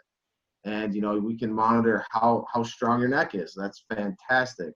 We can monitor, how effective this helmet is. That's fantastic. But we're still relying on the athlete to tell us if they're feeling okay. Yeah. It's really valid points as well. And it's like, you've got to be in a position to be able to ask these questions, these sort of questions all the time as well. And just because the people that maybe higher up the chain in terms of sports and sports associations can't ask the questions, at the base level, at the ground level, you guys have to be able to ask that. Yeah. And I would love to be able to, I've had plenty of conversations with Rob. I think that this is a multifaceted tool that we have at Athlete Intelligence where we can, try to, if Ralph is willing to do this, try to, embed some of his trainings and technology and things that he's learned to our platform so that they could, have this resource and then be able to plug all of that information and technology and resources into, a helmet like Rob's or a helmet like, any other helmet out there. And we can, talk to some of these governing bodies, whether it's USA football or it's US lacrosse or rugby or whatever it is. And we can have resources on there as well, informational and educational courses that they can take. I know I have to go through my concussion courses as a coach every year through US lacrosse. Mm-hmm. If we can provide these resources and people can understand that this is a multifaceted problem that requires a lot of different steps to prepare us to be able to provide this environment. That's wonderful. That's wonderful. And you guys are connected now as well. So I'll just leave it. You just go for it. Yeah, I mean, I would love to talk to you guys more frequently and see what types of. If you want to do this again, just say so. We'll make it a perennial, regular thing. Because I've got all the time in the world to do this, and it's like, well, if I can always be. And this is all I've tried to do for the last 15 years is just to try to connect different people together. I can only start things. I'm only into empowerment and getting people going and connecting people. That's all I've ever done. After that, I'm not much good at finishing things off and tying loose ends. If I can ever and that's all. You know, I think that's what's yeah, important here is we're all doing different things, but with the yeah, same goal in mind. yeah, but So the more we just can keep talking and bring other people into the mix and keep the conversation going. Like I said, for me, I have gotten thousands and thousands of positive emails, messages about what I'm doing. It is a few negative, and unfortunately, those are the decision makers right now. And that's where I know it's going to happen. All of this is going to happen. We are going to get to a point where 15-year-olds who are playing a sport, we're not relying on their word for what's going on in their head. That doesn't make any sense. And that's going to happen. At some point, people will look back and say, you just asked the kid, you put fingers in front and asked. And the answer is, yeah, there wasn't Chris around. There wasn't that technology. He was the first one through. And, for me, it's the girls across. Hey, why weren't girls wearing before? Well, there was no such thing. So it took somebody to make it and, put it out there and throw all the science and the girl stories out there. And that's why I wrote this book and took 2 years to do it. It took 2 years plus to do it because it took me a lot of time to gather all the information together, but 2 years to put it all together and say, there it is. And anybody who wants to read it, read it. It's 100% accurate. I have not been called out on one thing in my book in the month and a half since it launched. So, looking forward to reading I kept it to what is 100% fact. And so anybody who wants to talk to me anytime about this, I welcome it, and I certainly thank you, David. And and I'm looking forward to reading it. And if you have like a PDF copy of something you send me, I'll put it on my Kindle. But there's two people that spring to my mind that I've already interviewed and podcasted with. One was Sylvain Mancuso from Canada, and he Concussion Heroes, and the other gentleman is more on the therapeutic side, Gustav Grunso, and he's from he's in Holland at the moment, and he does specific work with people who have concussion and injuries and so on as well. So maybe in the future we'll be able to connect all of us together, and then it's a different angle for you guys, because over here we come from a different perspective, because we don't have all the technology and means and the insight and everything you do. But this could be something for the future. But yeah, anytime, Ralph, Chris, Rob, anytime you want to do this again, we can do it. No problem. We'll make it happen. I'm in. Hey, David, Connecticut is totally locked down. The pandemic is well, do you want to talk about knowledge. The knowledge. I have. I'm in my office more than I want to be. So I'm at your disposal. Me too. I'm here. Ready to do it again whenever you say. Yeah. The thing about I don't necessarily have an area of expertise in the area that you gentlemen do, but I have an area of expertise in holistic medicine and healing and functional medicine and herbalism.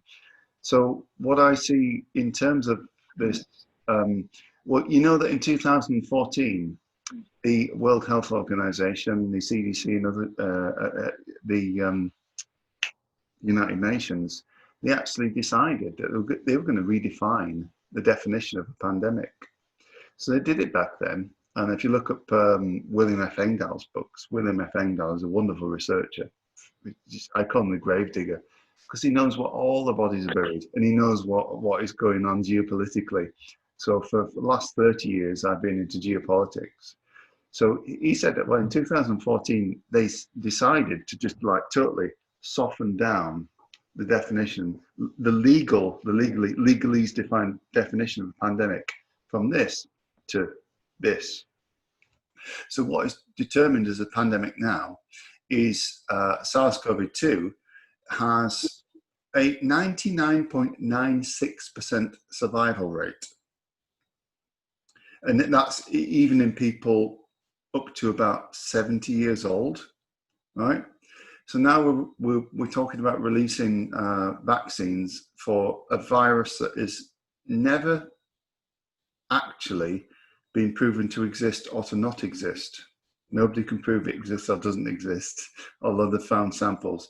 So it's not a live virus, it's a dead virus, a dead protein molecule.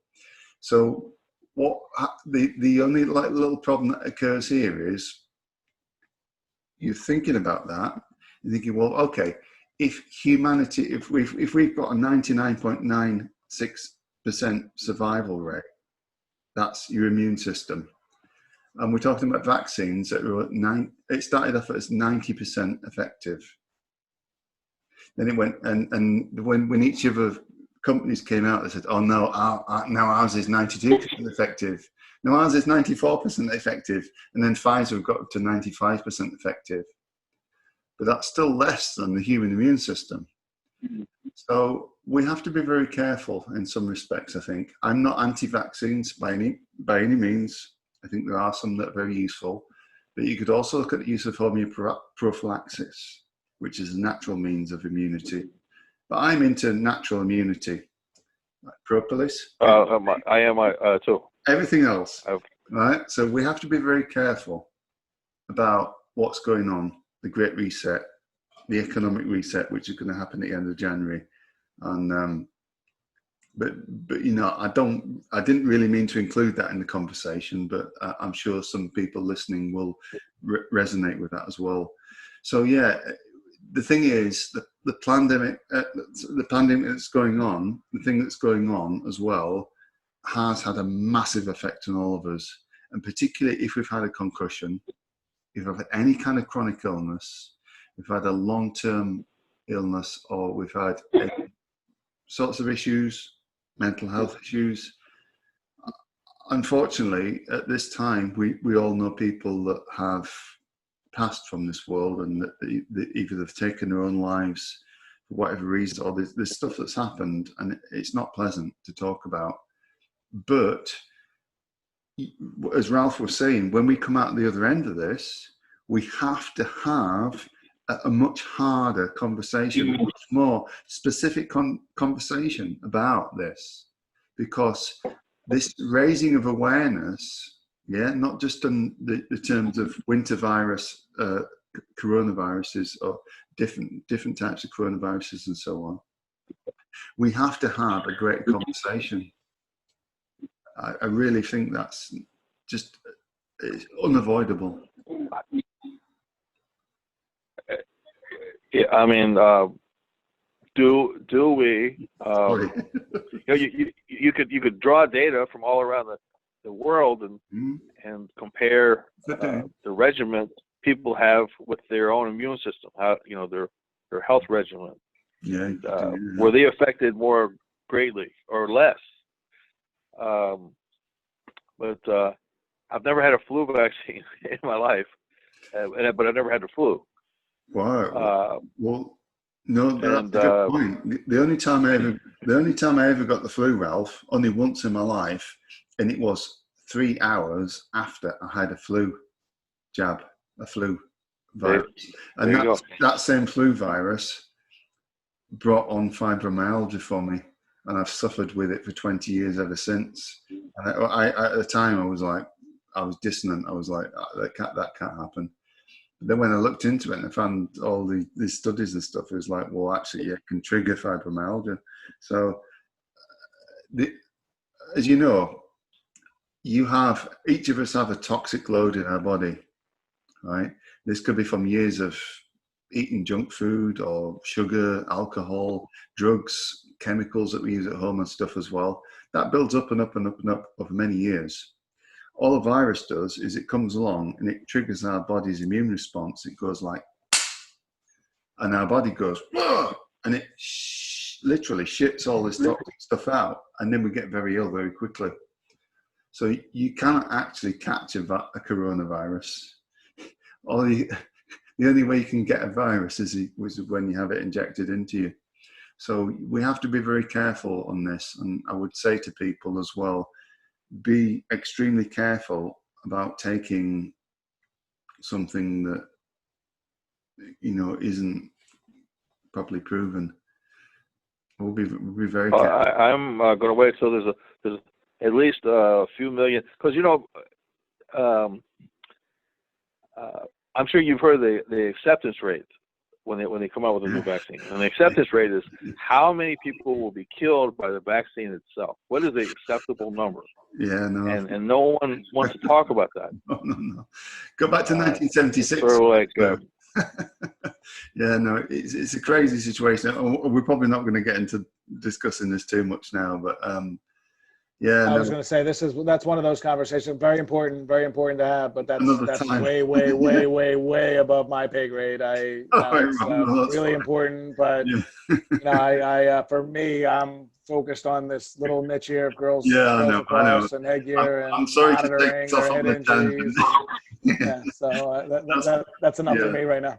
That's my bad for taking us off on a tangent, and please don't hold that. No, you're good. You're good. No, it's an important conversation. It's just. Yeah, I appreciate it. We'll leave it there. I do have to run though. So thank you so much, and I'm ready to do this again anytime. So let me know when. We schedule off.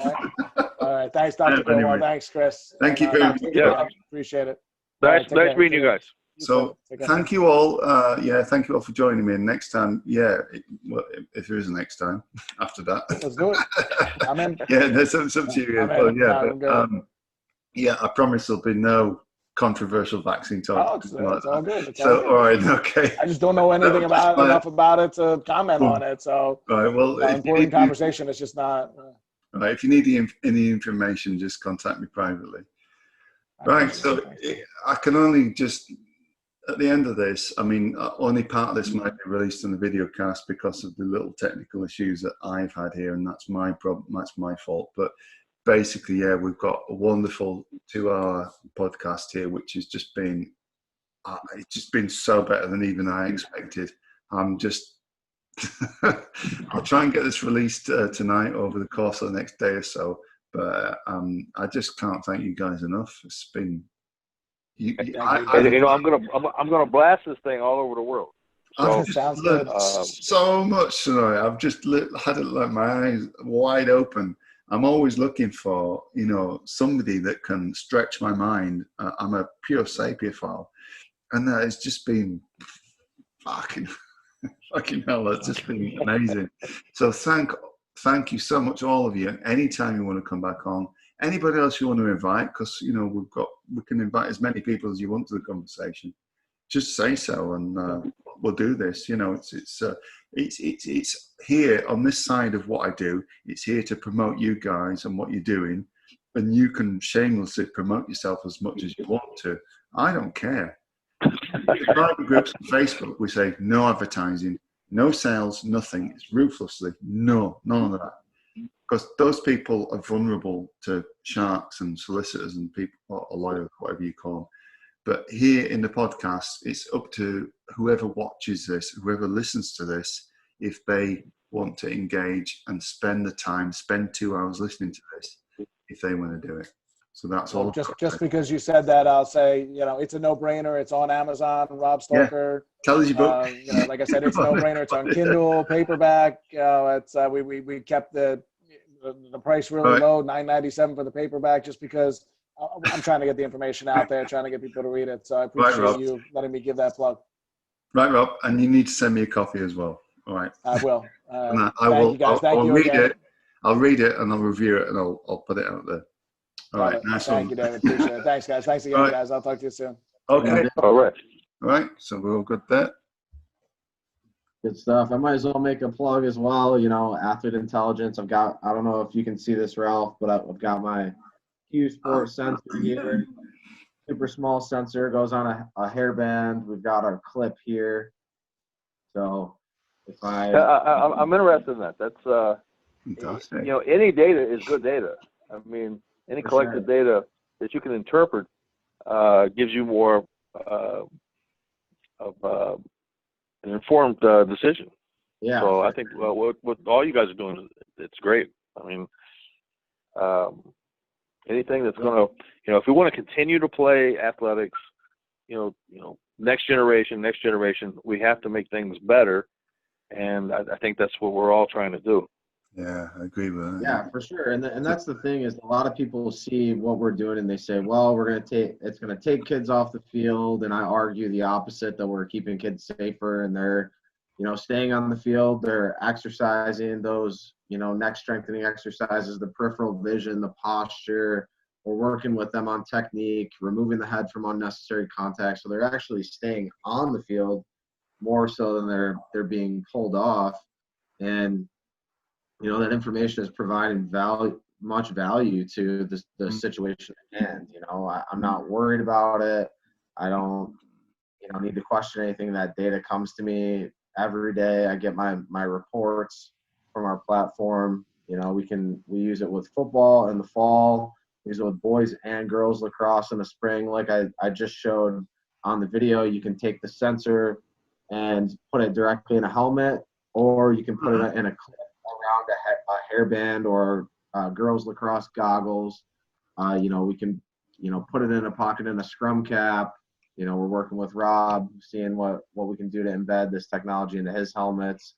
And like I was saying to you, Ralph, I would love to, be able to embed some of your resources, some of your, drills or exercises or expertise into our platform. So that's a discussion maybe for a later day, but really excited to be able to talk to you guys and learn from you guys and be able to share the story of, athlete intelligence and how we, positively impact these programs. If I could add anything, I would just add, when you're talking about training, add the word head in with neck, because you'll get a visceral response. Like, what do you mean head? Yeah. Well, you have to train the muscles that hold your head onto that neck that you're training. Yeah. And you'll get a reaction, because they'll go, I didn't know we had any muscles that held our head on. And then you'll go into a deeper discussion. I've had several with prominent doctors that I said, name me 3 muscles that actually hold your head on a C1 and C2. And more likely than not, they'll go, I think I learned that my first year in medical school, but I really, I said, but do you treat people with concussions? Oh, yeah, every day. So there's a disconnect there, So I always say head and neck, and then people will give me the funny look, and I go, yeah, I mean, how do you think your head stays attached to your cervical spine? It's not rubber bands, and it's not bubble gum. It's an intricate layer of muscle. And if you've ever, I guess you would call it fortunate, I've done many autopsies, and once you cut the back of the neck open, it looks like a hamstring, because there's 8 layers of muscle that are just thick, and the muscle spindle content is so high, and they get so strong. And if you're male, they get so big so quickly. It's just, to me, it's like Rob's book. It's a no-brainer. Why wouldn't you take the time to do that when we know that at C1 and C2 that controls all rotation, and if those muscles are locked down, the head can't be turned. Yeah. And if they're situationally aware, then those muscles are already fired. They're ready to go. But that's for another discussion. But I think this will help, and hopefully people will contact me and just ask me questions. I'm not going to try to sell you anything. Concussion Prevention Protocol.com. Thank you, Ralph. Yeah, and just want to, if you have a question, or if you think there are no head muscles, I'd be glad to talk to you about it. But it's super interesting stuff. When I was going for my post concussive syndrome, I was going through for about 18 months. Dr. Burns at Brain Northwest would press on this spot, kind of on the lower part of the back of my skull, and I could feel it in the back of my eye.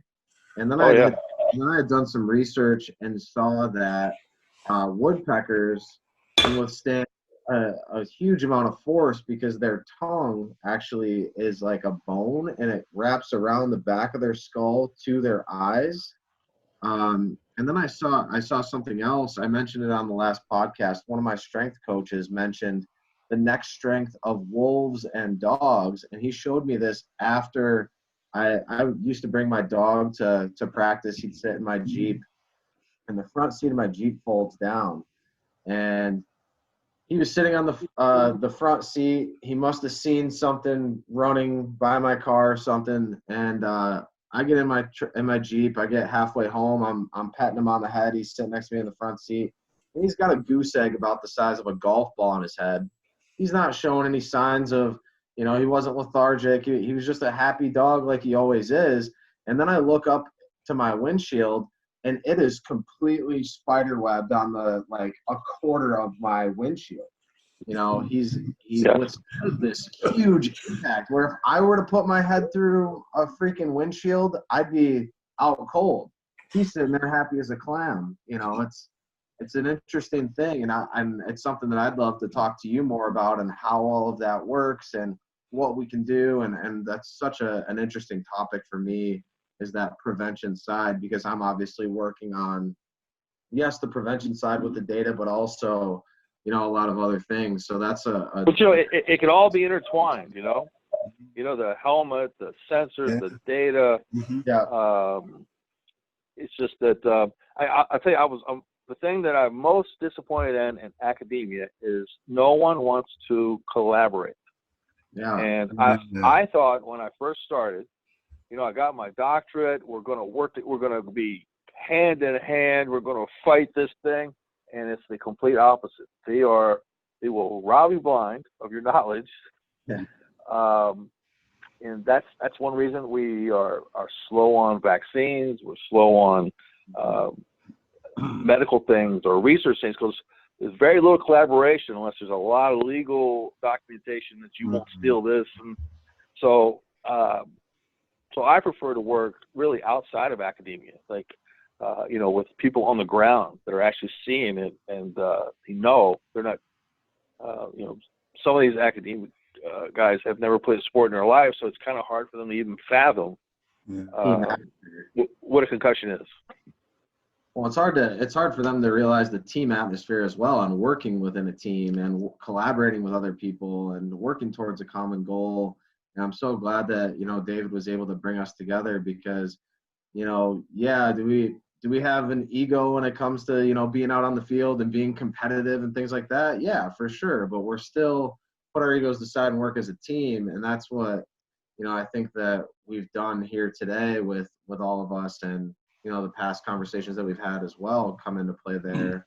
But it's such a refreshing thing to, see people and talk to people that will collaborate and will work as a team towards a common goal, and for something better. Absolutely. For everyone. You get a bunch of like-minded people together that, they all bring something different to the table, but it's equally as important. Really big things can happen. Yeah.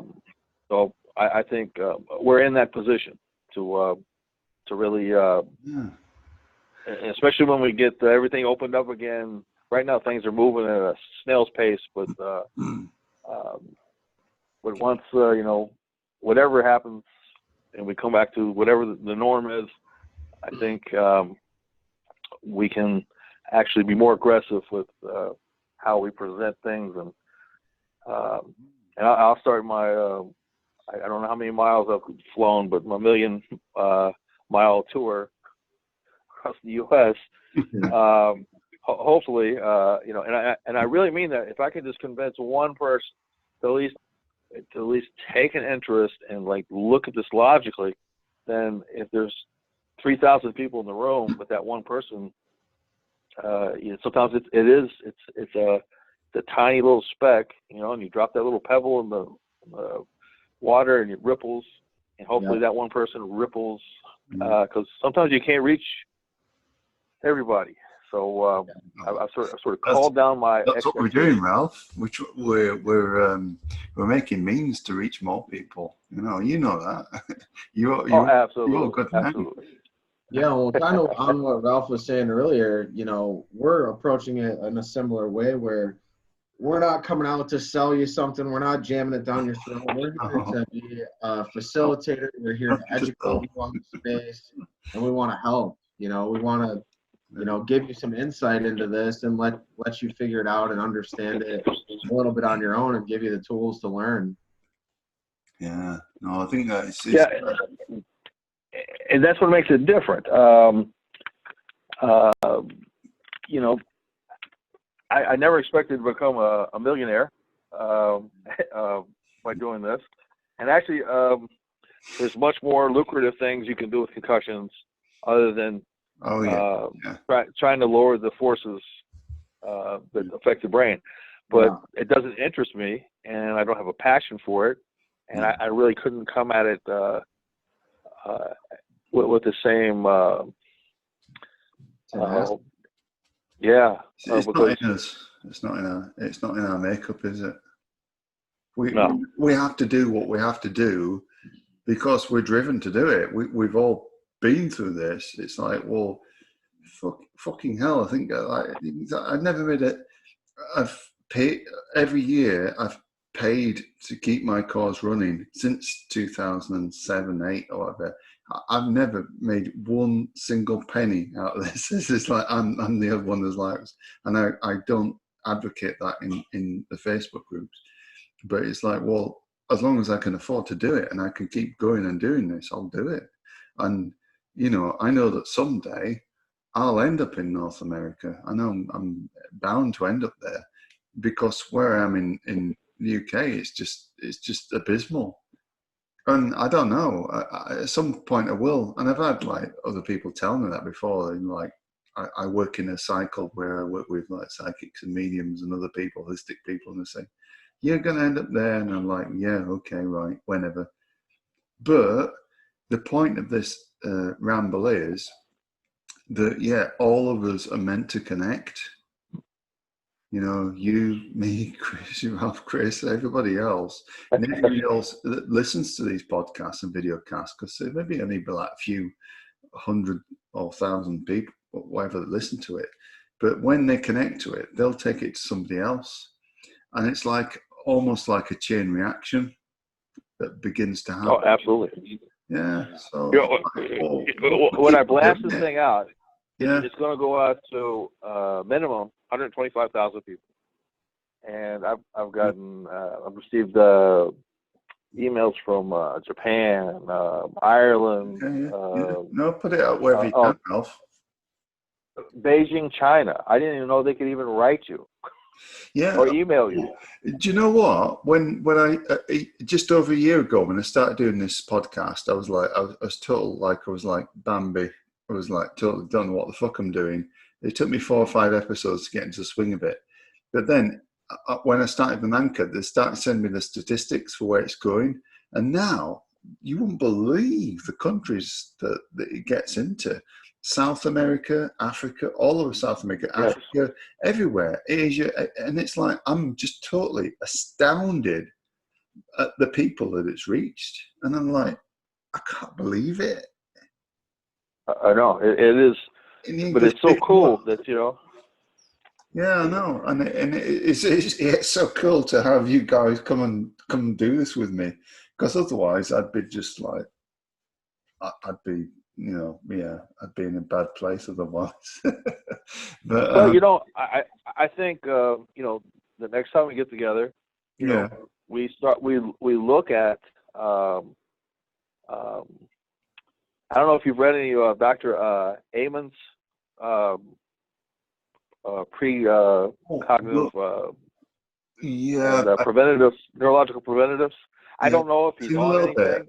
Yeah, I've seen a little bit, but I need to do some more study on that, and I do a lot of study because I do a lot of. But I think there's a lot to that. I mean, so you know, you're bringing like a different view because you're looking at the. Oh yeah. Neurologically, I'm just a layman. I'm not. I've no qualifications, nothing. I'm just a layman. So. Well, hey, sometimes that. You have no preconceived bullshit that you've learned in some classroom, right? That's true. Yeah, no, that's fair enough. Yeah. Thank you, Ralph. Thank you for being so kind. But no, yeah, I've still done a lot of study over the last nearly 15 years, and I've read a lot of medical textbooks. I've read everything. I've read everything that I could possibly find, and although I'm not an academic, I left school at 15 years of age.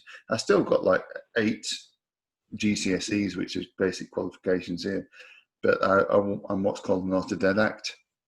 An autodidact is somebody that teaches themselves through experience, through learning, through trial and error.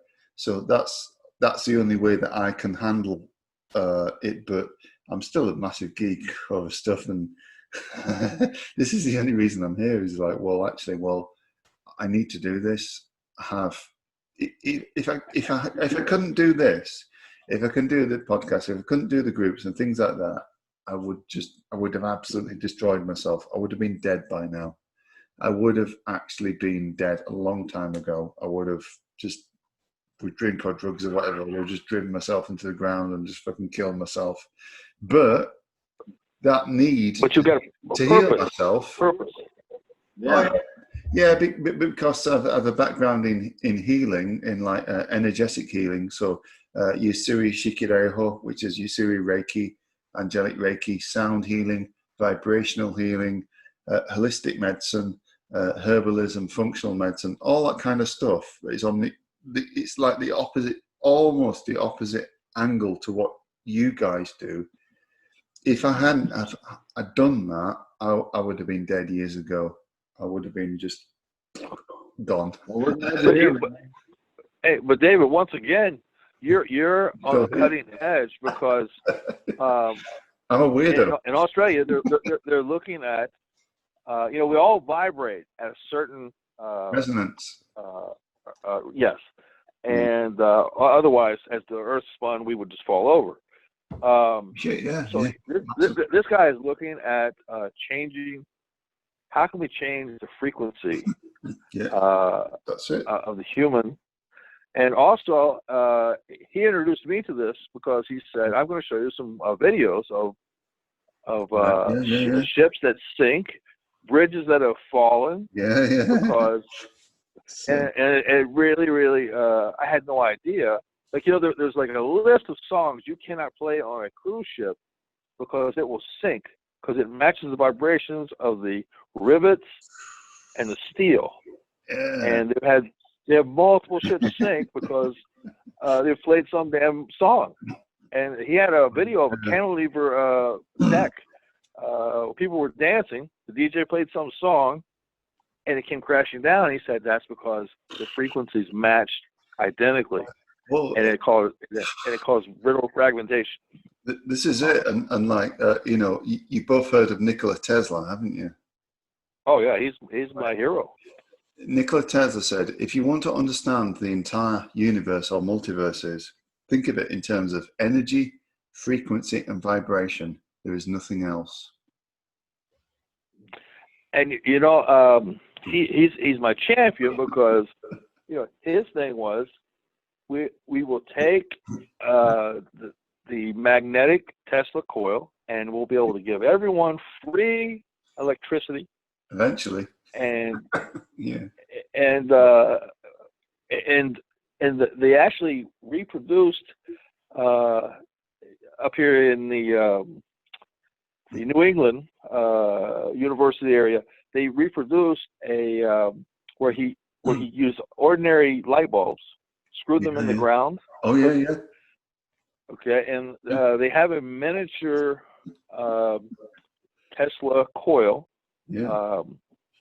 at this university, and they were able to light up 275 light bulbs over almost a half a mile. Yeah, he was amazing. The guy was totally amazing, and it's like, well, he was. What his secrets are now kind of have still been kind of hijacked by the American government took over the CIA, and the American government took over whatever he'd done in his lifetime. He died in poverty in the end. But then this. But there's a building that he moved in, and I haven't been down to see it. But there's a building that you can still see. You can pull it up on the net. Where he moved it off of its foundation. And then we're talking about a 25, 30-story building. Yeah. He was in the hotel next door, and he said that the machine that he was using, he destroyed because, of course, the authorities came right to him, and he said he destroyed it because he knew they would copy it. Yeah. And do you know what? To me, that just is fascinating. Yeah, and do you know what?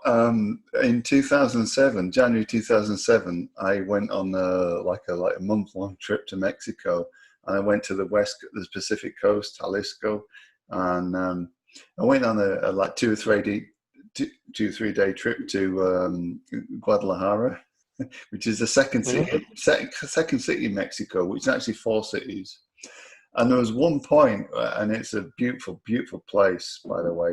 And there was one point where it was like this on one of the main streets. There was this building, and they talked about this architect, this guy that there was a statue in front of the building in the modern day where there's this big bronze statue with this guy pushing his hands up against the building. But what they said was this guy literally jacked the building up and moved it back because it was in the wrong place. And it immediately made me thought of Tesla. And I thought, well, actually, did he do it and in a strategically exoteric way of engineering, or was he tuned into something else? But still, they had this wonderful, beautiful statue of a bronze kind of guy pushing the building back. And I was like, right, okay, there's probably more to this than we can see. Oh, absolutely. Yeah. You know, Crazy. I read a bunch of Tesla books, and there's so much that we don't know about him. Yeah, he knew about the brain as well. He knew all about neurological stuff. Oh, absolutely. Absolutely. He was, you know, when he talks about the ground is the greatest conductor. So he goes, why are we building these poles with these wires on them when we can conduct as much power through the ground? That is our greatest. And he broke down the mineral content. He said, look, this is like a battery. And then when they lit this is in like 2 years, they lit up all those light bulbs with that magnet just spinning. I was skeptical going.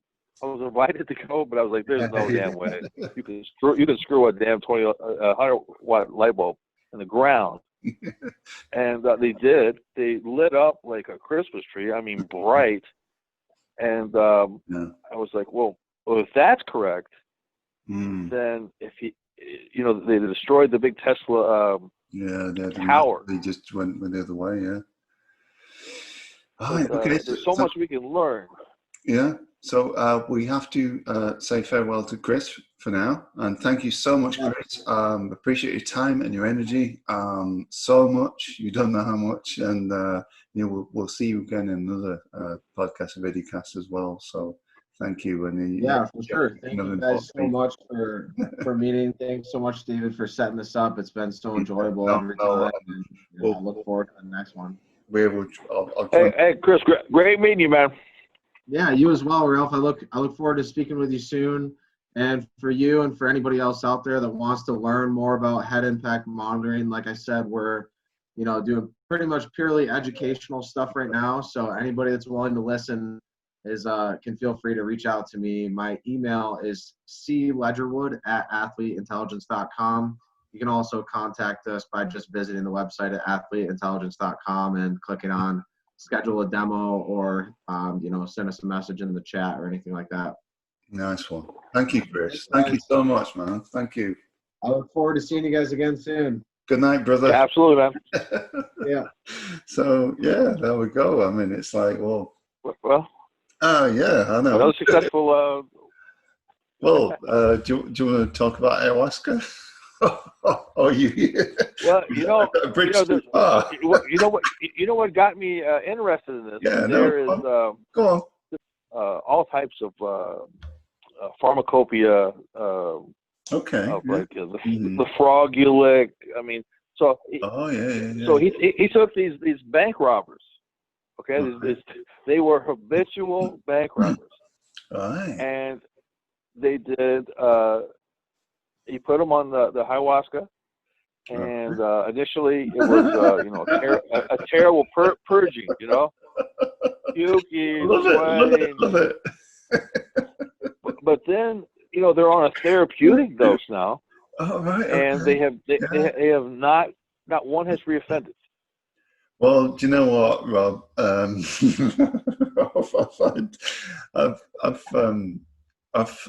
done the ayahuasca ceremony 13 times. I've never robbed a bank in my life. Well, you might do it now, right? No, but do you know what? What it does, what I found was, I'd always wanted to do it from an early age, and I was like, well, the first time I think it was like March 2014.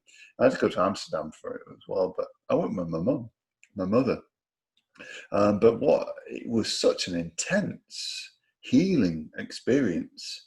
And what the kind of shaman said to us was, well, any visuals, any kind of hallucinations or whatever you think they are, what you're getting visually and what you're seeing, he says that's irrelevant.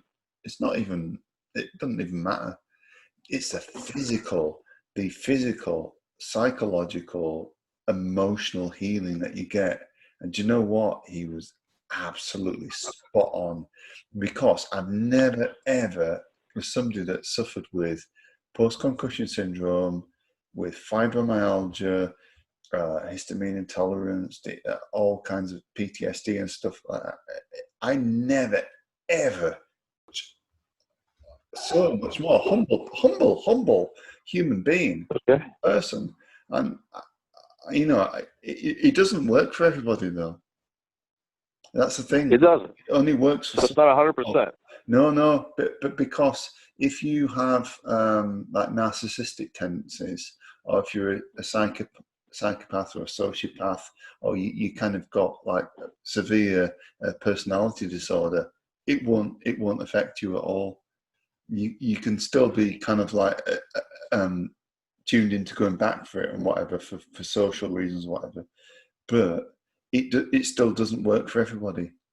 But for me, okay. So do you think that is due to brain chemistry that actually makes that person the sociopath, that actually makes that person?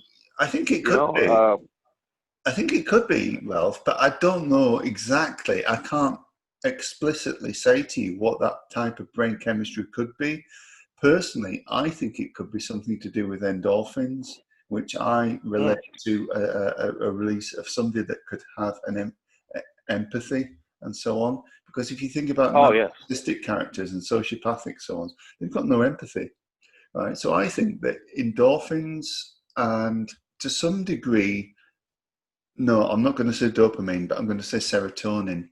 So I think serotonin and endorphins are linked to people that could have a good experience or beneficial through drinking ayahuasca. But if with narcissists, they're probably too addicted to dopamine, and dopamine is very much a narcissistic brain chemical, because if you think it's related to